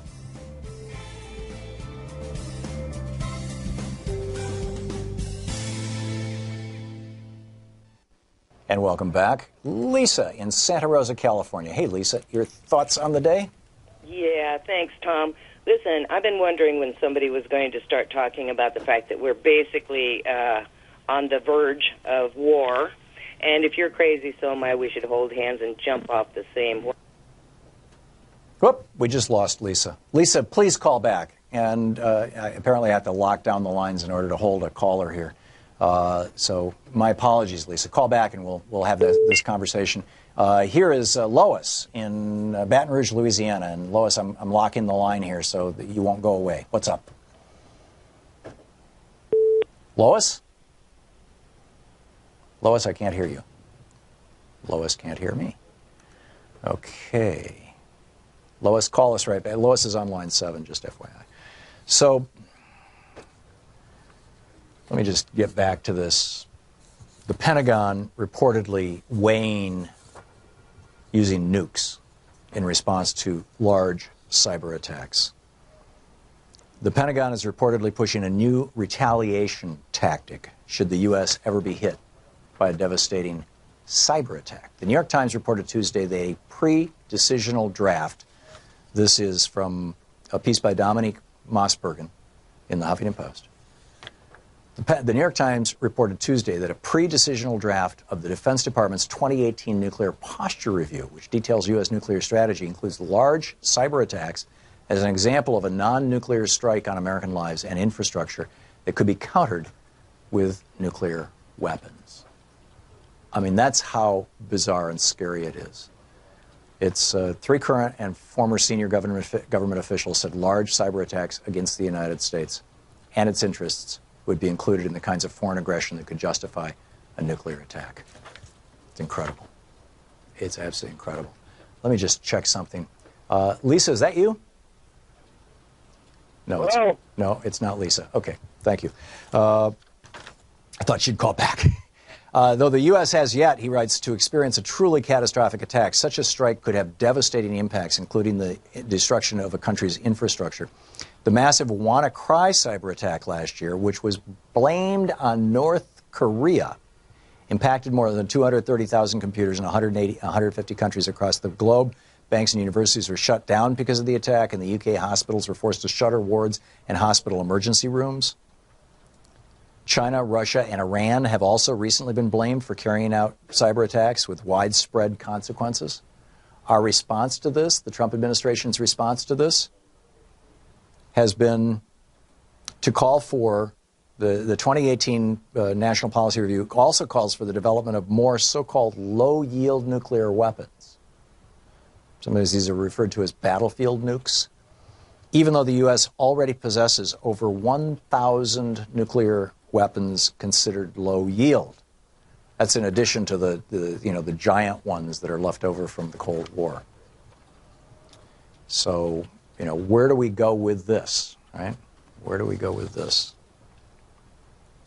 I don't want to scare anybody, but that said, I think that we need to take this stuff really, really seriously. We'll be back. It's coming up on 20 minutes past the hour.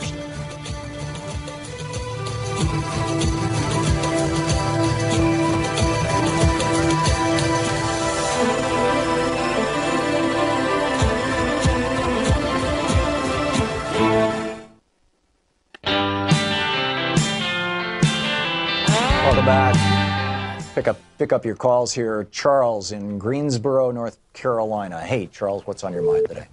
Oh, I've been thinking about this for quite some time, reading interviews with Trump voters from around the country, and I don't think you and maybe you do, but a lot of your listeners appreciate something. I grew up in the capital of the Confederacy in the 60s. I was in Richmond. That town went through 2 or 3 years of just total ecstasy, celebrating the 100th anniversary of the War of Southern Rebellion. I have seen these people, worked with them. My dad had a business where a lot of them came in. There is a large group of people, mostly male, some female, that believe that God selected white men to rule the planet. Yep. They will take a white dictator willingly with open arms before they will accept a non-white male running this country. They will walk us right straight into a complete and total dictatorship as long as the dictator is their Christian white male. Yeah, and they also whitened Jesus. Yeah. I mean, it's a virtual certainty that Jesus is, Jesus didn't look like a Norwegian, and yet, look at all the pictures, our characterization. I was raised as a Baptist. I know all about that, and I've left that way far behind me. But yeah, this is in my mind. This is something that is very serious, and these people aren't kidding around. And I think that the resistance and the other people that are, like myself and you and so forth, are against it, need to realize we're fighting, with these people. They are in a take no prisoners mode. Yeah, I agree. Charles, thank you for the call. Very, very well said and very concerning. Rob in Guys Mills, Pennsylvania. Hey, Rob, what's on your mind today? Well, you were talking about 9/11. I actually ran an investigation into 9/11 for 2.5 years, and I can tell you it's not what everybody thinks it is. And I actually think its main purpose was to have the war go on and on. They wanted another Vietnam. And that's what the war on terror is. Well, Vietnam was insanely profitable. It's what Daniel Ellsberg exposed. Well, it was supposed to go on forever and ever, but because all the protests and the showing of dead bodies and stuff that came back, they upset the public, and, everything took its course the way it did. But they wrote laws, so they can't do that anymore. Yeah. That's kind of weird. Yeah. But anyways, I was going to bust the whole story open before the election, and I probably would have took down about 40% of the Republican Party. Oh, my. Well, Rob, I think that, and Rob, thank you for your call. I think that we can all see how George W. Bush exploited 9/11.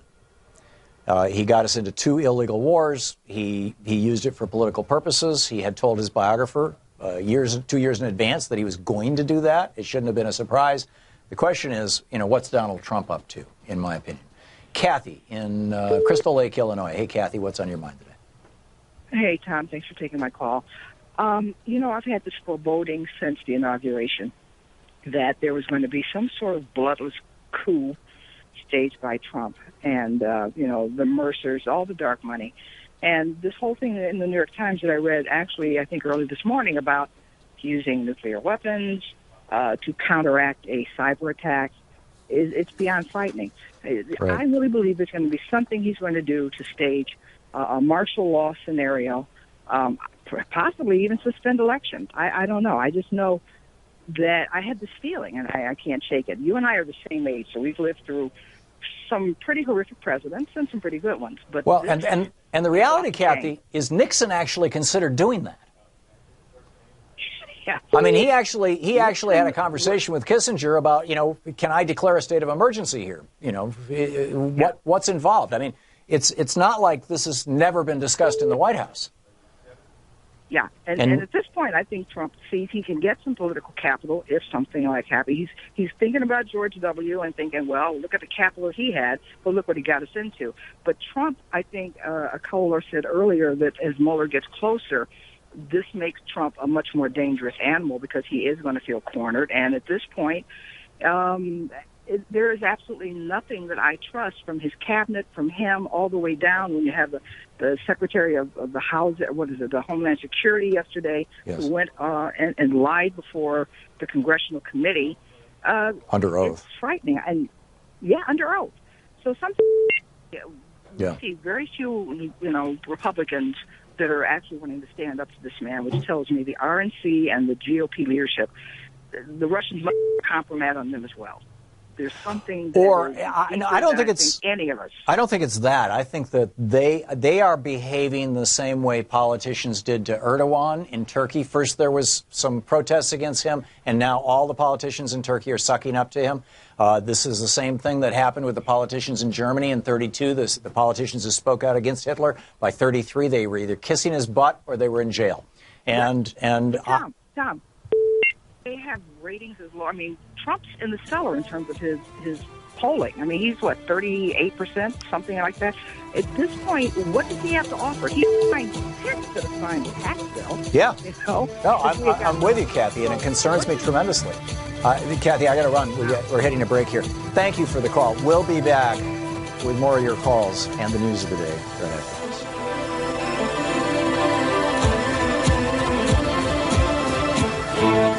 You're listening to the Thom Hartmann Program. Call 202-808-9925. Is it even conceivable that Donald Trump would welcome an attack on the United States for political purposes? Is it even conceivable?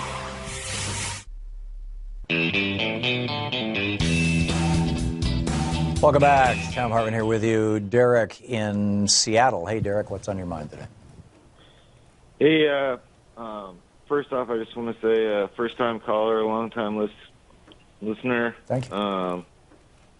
I also want to give shouts out to all of our military that are listening and say, do you really think that the American public right now, talking to ex-military from the two wars we're still kind of in, would really fall for another 9/11? I don't really think that would ever happen. I think it's entirely possible, Derek. I really do.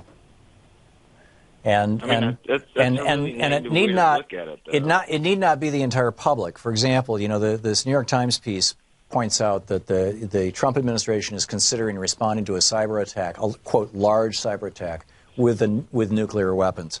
The WannaCry, remember that cyber attack? This was last year. This was blamed on North Korea. It hit 230,000 computers in 150 countries across the globe. In the United Kingdom, hospitals were forced to shut down, closed emergency rooms. Banks and universities in the United States were shut down. This is so. If this were to happen again, something like this, some sort of heavily weaponized cyber attack, like the WannaCry one, and Trump was to say, okay, we're under attack. Let's say they shut down the power grid for Chicago or something, and Trump says, okay, that's it. We're lobbing a nuke into North Korea.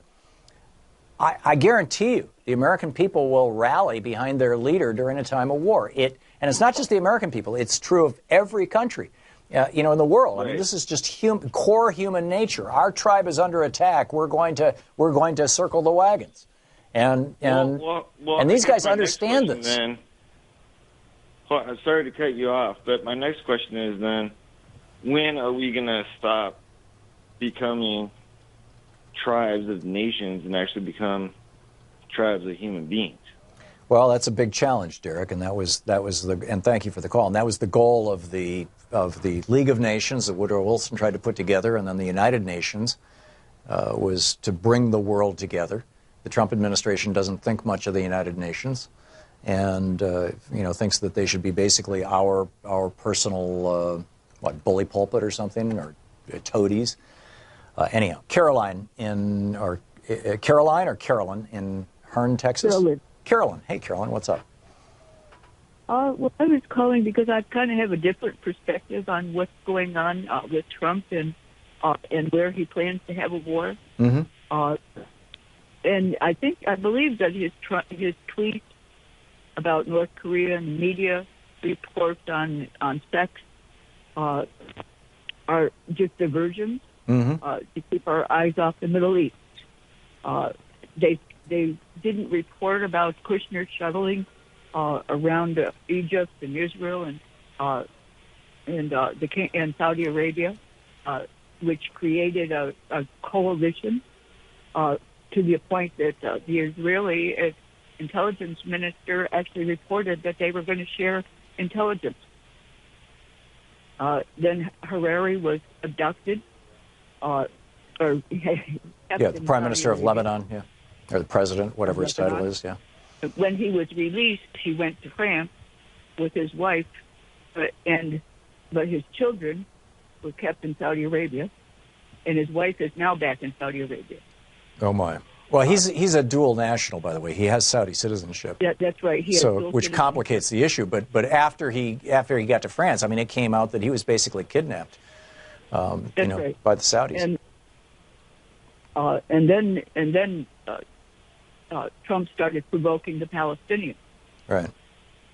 First with Jerusalem, and then today he has withdrawn aid from the United Nations Refugee Fund that supports Palestinian refugees in Lebanon, Jordan, Syria, and Palestine. Right. I think that there's a plan for a reorientation of the Middle East. Also, our Syrian border guard is not on Syria's northern border. It is actually on the Euphrates River, which cuts Syria in half and takes Syria's oil reserves. Yeah, and they are inside Syria right now in land that we've captured. That's right. Euphrates River actually cuts Syria almost in half. Huh. So it's not on the border of Turkey. It would be part on the border. Right. And no, these are Syrian Kurds. Well, the Kurds and the United States are together in this. I mean, the United States has built this Kurdish force and is funding it, arming it, and training it. Yep. I mean, we have 3,000 soldiers there, Americans that have been there, and they're setting this up. And Syria does not allow, and I'm sure that Turkey's probably going to close its base if the United States access to its base. So, but it will have a base in Syria, which it will be able to attack any place in the Middle East. Right. The one place that they probably wouldn't close would be the Straits of Hormuz, because the Fifth Fleet is stationed in Bahrain, and it needs to go through the Straits of Hormuz in order to go anywhere. Right, and one side of the Straits of Hormuz is Iran. That's right. On the other side, in fact, Iran they've been threatening Iran if you ever close the straits. So it would be stupid. That's war. Yep. It is a complex situation, and it's one that tragically the American media has no interest in discussing. They'd much rather discuss for days what nasty word Donald Trump used in a meeting.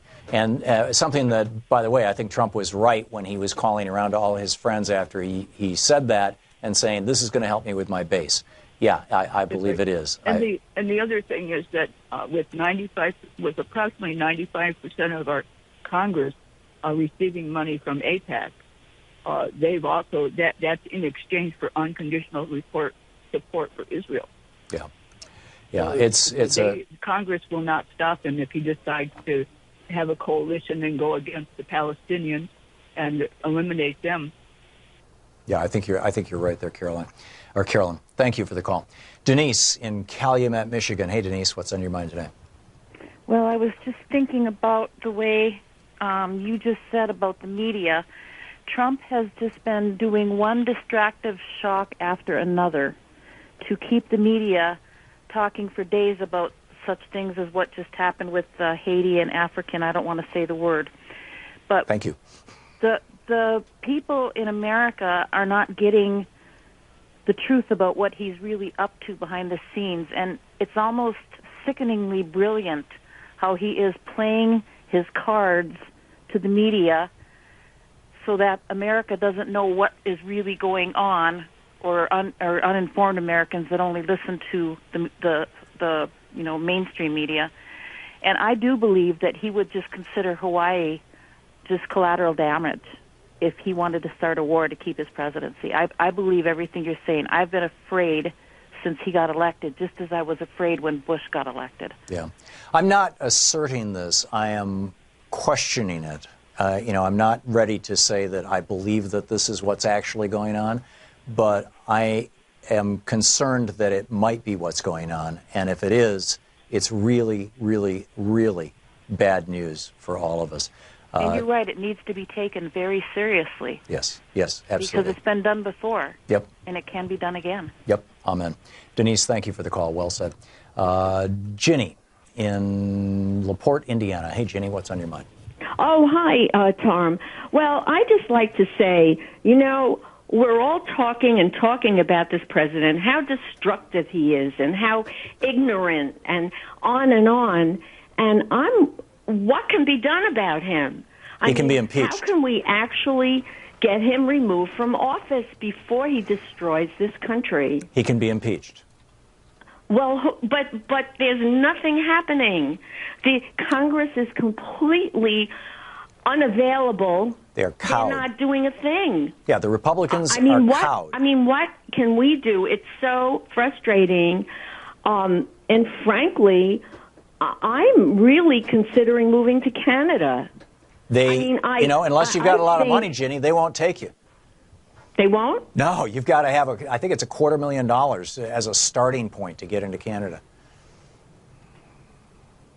Okay. They, it's like they're looking at us going, this happened, I remember this from when George W. Bush was elected in 2000, and when he got reelected in 2004 in particular, there were a lot of Americans, and this was, post 9/11 and post Iraq War, and a lot of Americans were checking out Canada, and Canada was like, nope, we're just fine, thank you very much, we don't need any more Americans here, and therefore here we are. So we've got to make this work. We can't just say we're going to go to Canada. We've got to make this work. And that means, in my opinion, that means encouraging our legislators to impeach Donald Trump. I think he is a danger to our republic. And Absolutely. Working to elect people of goodwill and who have some understanding of policy, particularly foreign policy. And also encourage the media to start covering something more than just the shiny, dangly objects like, the S word, and stuff like that. These are serious things. Jenny, thank you so much for the call. Very well said. We'll be back. It's coming up on 15 minutes before the hour, 45 minutes past. It's the Thom Hartmann Program. Stick around. We'll be right back.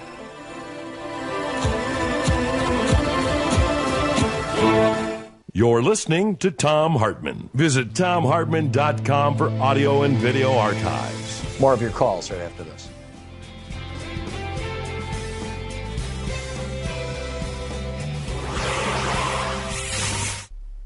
And welcome back. Lowell in Yampa. Am I saying that right, Lowell? Yampa, California, or is it Yampa? This is Yampa, Colorado. Yampa, great. What's on your mind, Lowell? Thanks for watching Free Speech.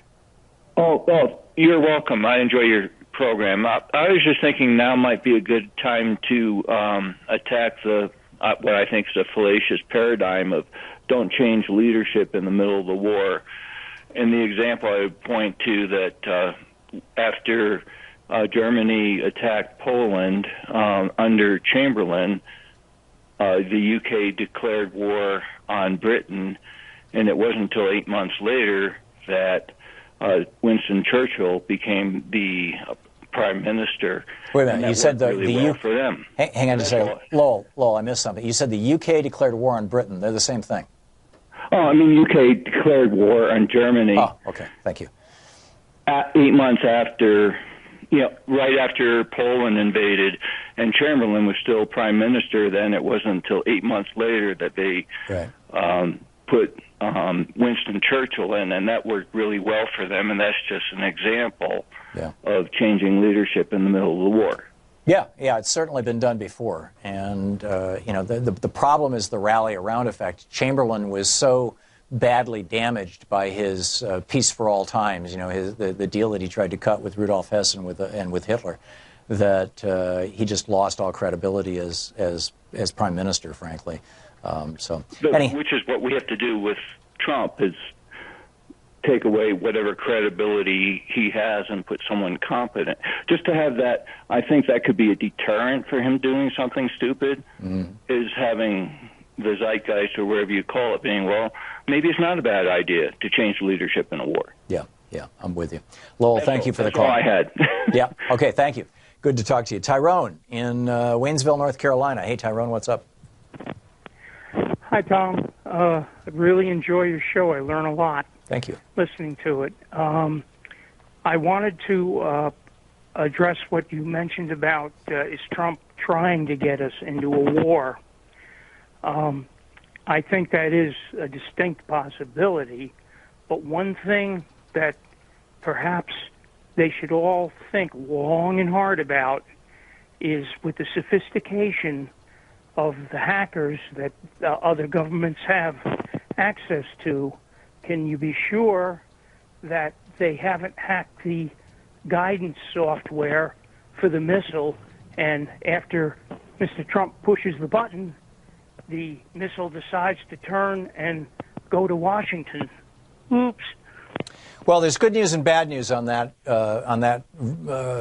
front, Tyrone. The bad news is that our nuclear missile system is controlled by computers that use 8-inch floppy disks. They are literally computers from the 1980s.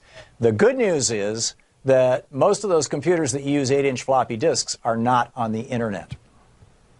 So, whether our nuclear missile system is hackable, I don't know. I doubt it. I'd be very surprised if it was hackable, if any part of it was online. But the larger question is if the stuff that we know is hackable, city power systems, city power grids, water systems, transportation systems, airline computers, air traffic control systems. If those things get hacked, or if any one major one of those things gets hacked and it brings us to our knees, is that going to cause Trump to fire a nuclear missile at North Korea? And that's something to be very concerned about. Tyrone, thanks for the call. We'll be right back.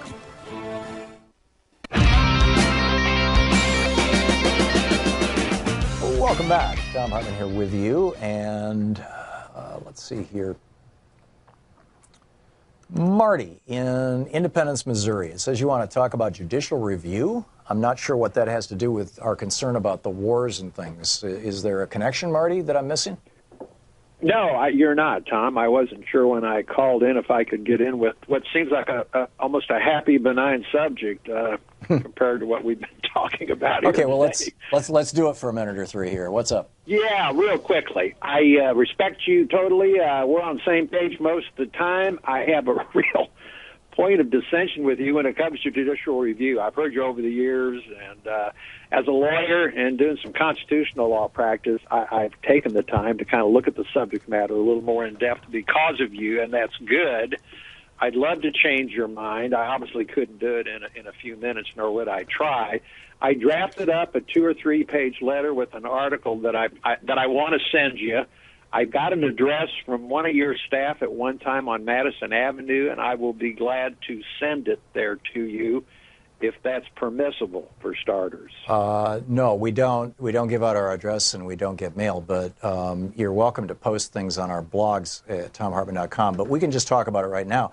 Article 3, Section 2. In all of the cases before mentioned, the Supreme Court shall have appellate jurisdiction both as to law and fact, with such exceptions and under such regulations as the Congress shall make. How is that not a direct contradiction of the doctrine, which you're referring to as judicial review, that the Supreme Court is the supreme branch of government and can strike down things passed by Congress or things signed into law by the president, or for that matter, presidential directives? Good. Well, to me, that's pretty easy, and it is because, as such erudites as Alexander Hamilton pointed out pretty well in the Federalist Papers, and some other scholars like Professor Shemerlinsky at UCal Irvine, it's absolutely necessary. It kind of falls in line with the necessary and proper clause. It's not directly related to that, but as Hamilton said, the government, including all the branches, if they're separate and equal and independent, must have just not the explicit powers, but the implied powers that's inherent in the very function that they fill. And a court's function is law and equity. We know what those refer to, facts and other things under the common law. But it's obvious to me, and I think the status in American jurisprudence is, it's absolutely necessary that the judicial branch be the final say on whether legislative and or executive orders comply with the Constitution. So like Hamilton, Marty, otherwise you allow majority of the tyranny. You allow the legislative branch, which is moved in by passions, popular will, to be the ultimate decision maker. No, the fox looking over the chicken house. Well, and that's my point. Is I agree with Jefferson, not Hamilton, and Jefferson and Hamilton vehemently disagreed on this, as I'm sure you know. Oh, yeah. And I agree with Jefferson that each branch makes its own rules, basically, and that Congress is the first among equals, not the Supreme Court, because what you're arguing, in my opinion, is that we have 9 kings and queens in the United States. They have final say, just like the Queen of England can dissolve Parliament and strike down laws in theory, anyway. And to me, that's not a democracy. But Marty, you presented your case, I presented mine. We'll let the listeners, figure it out. I want to move along back into the topics that we're talking about here. Marty, thank you for the call. Well, hopefully on another day we can have a more in-depth conversation about it. Lisa in Santa Rosa. Hey, Lisa, what's on your mind today? Hey, Tom, thanks for bringing up that topic. So far, everybody has agreed with you that we are basically potentially on the verge of war. And I was feeling like I was going absolutely crazy, and thank God for Thom Hartmann for making it that I wasn't crazy. I was waiting for somebody to start talking about this. Trump is so crazy, whatever. He always says what he means.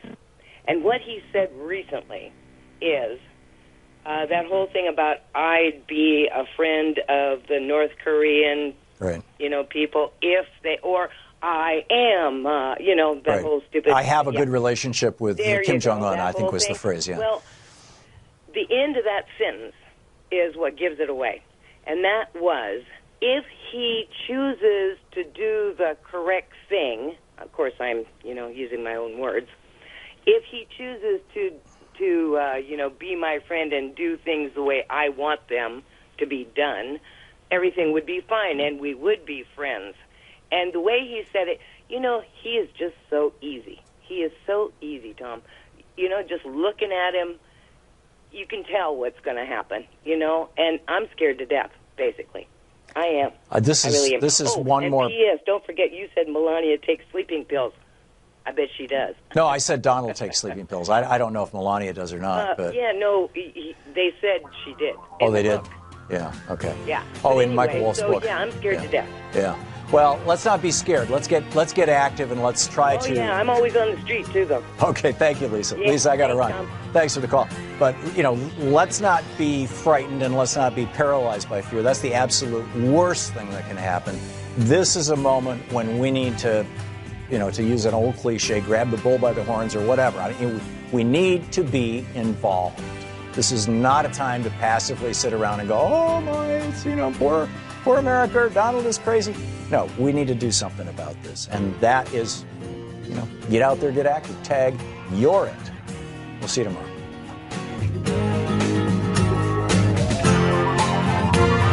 You've been listening to Thom Hartmann. For audio and video archives, visit thomhartmann.com.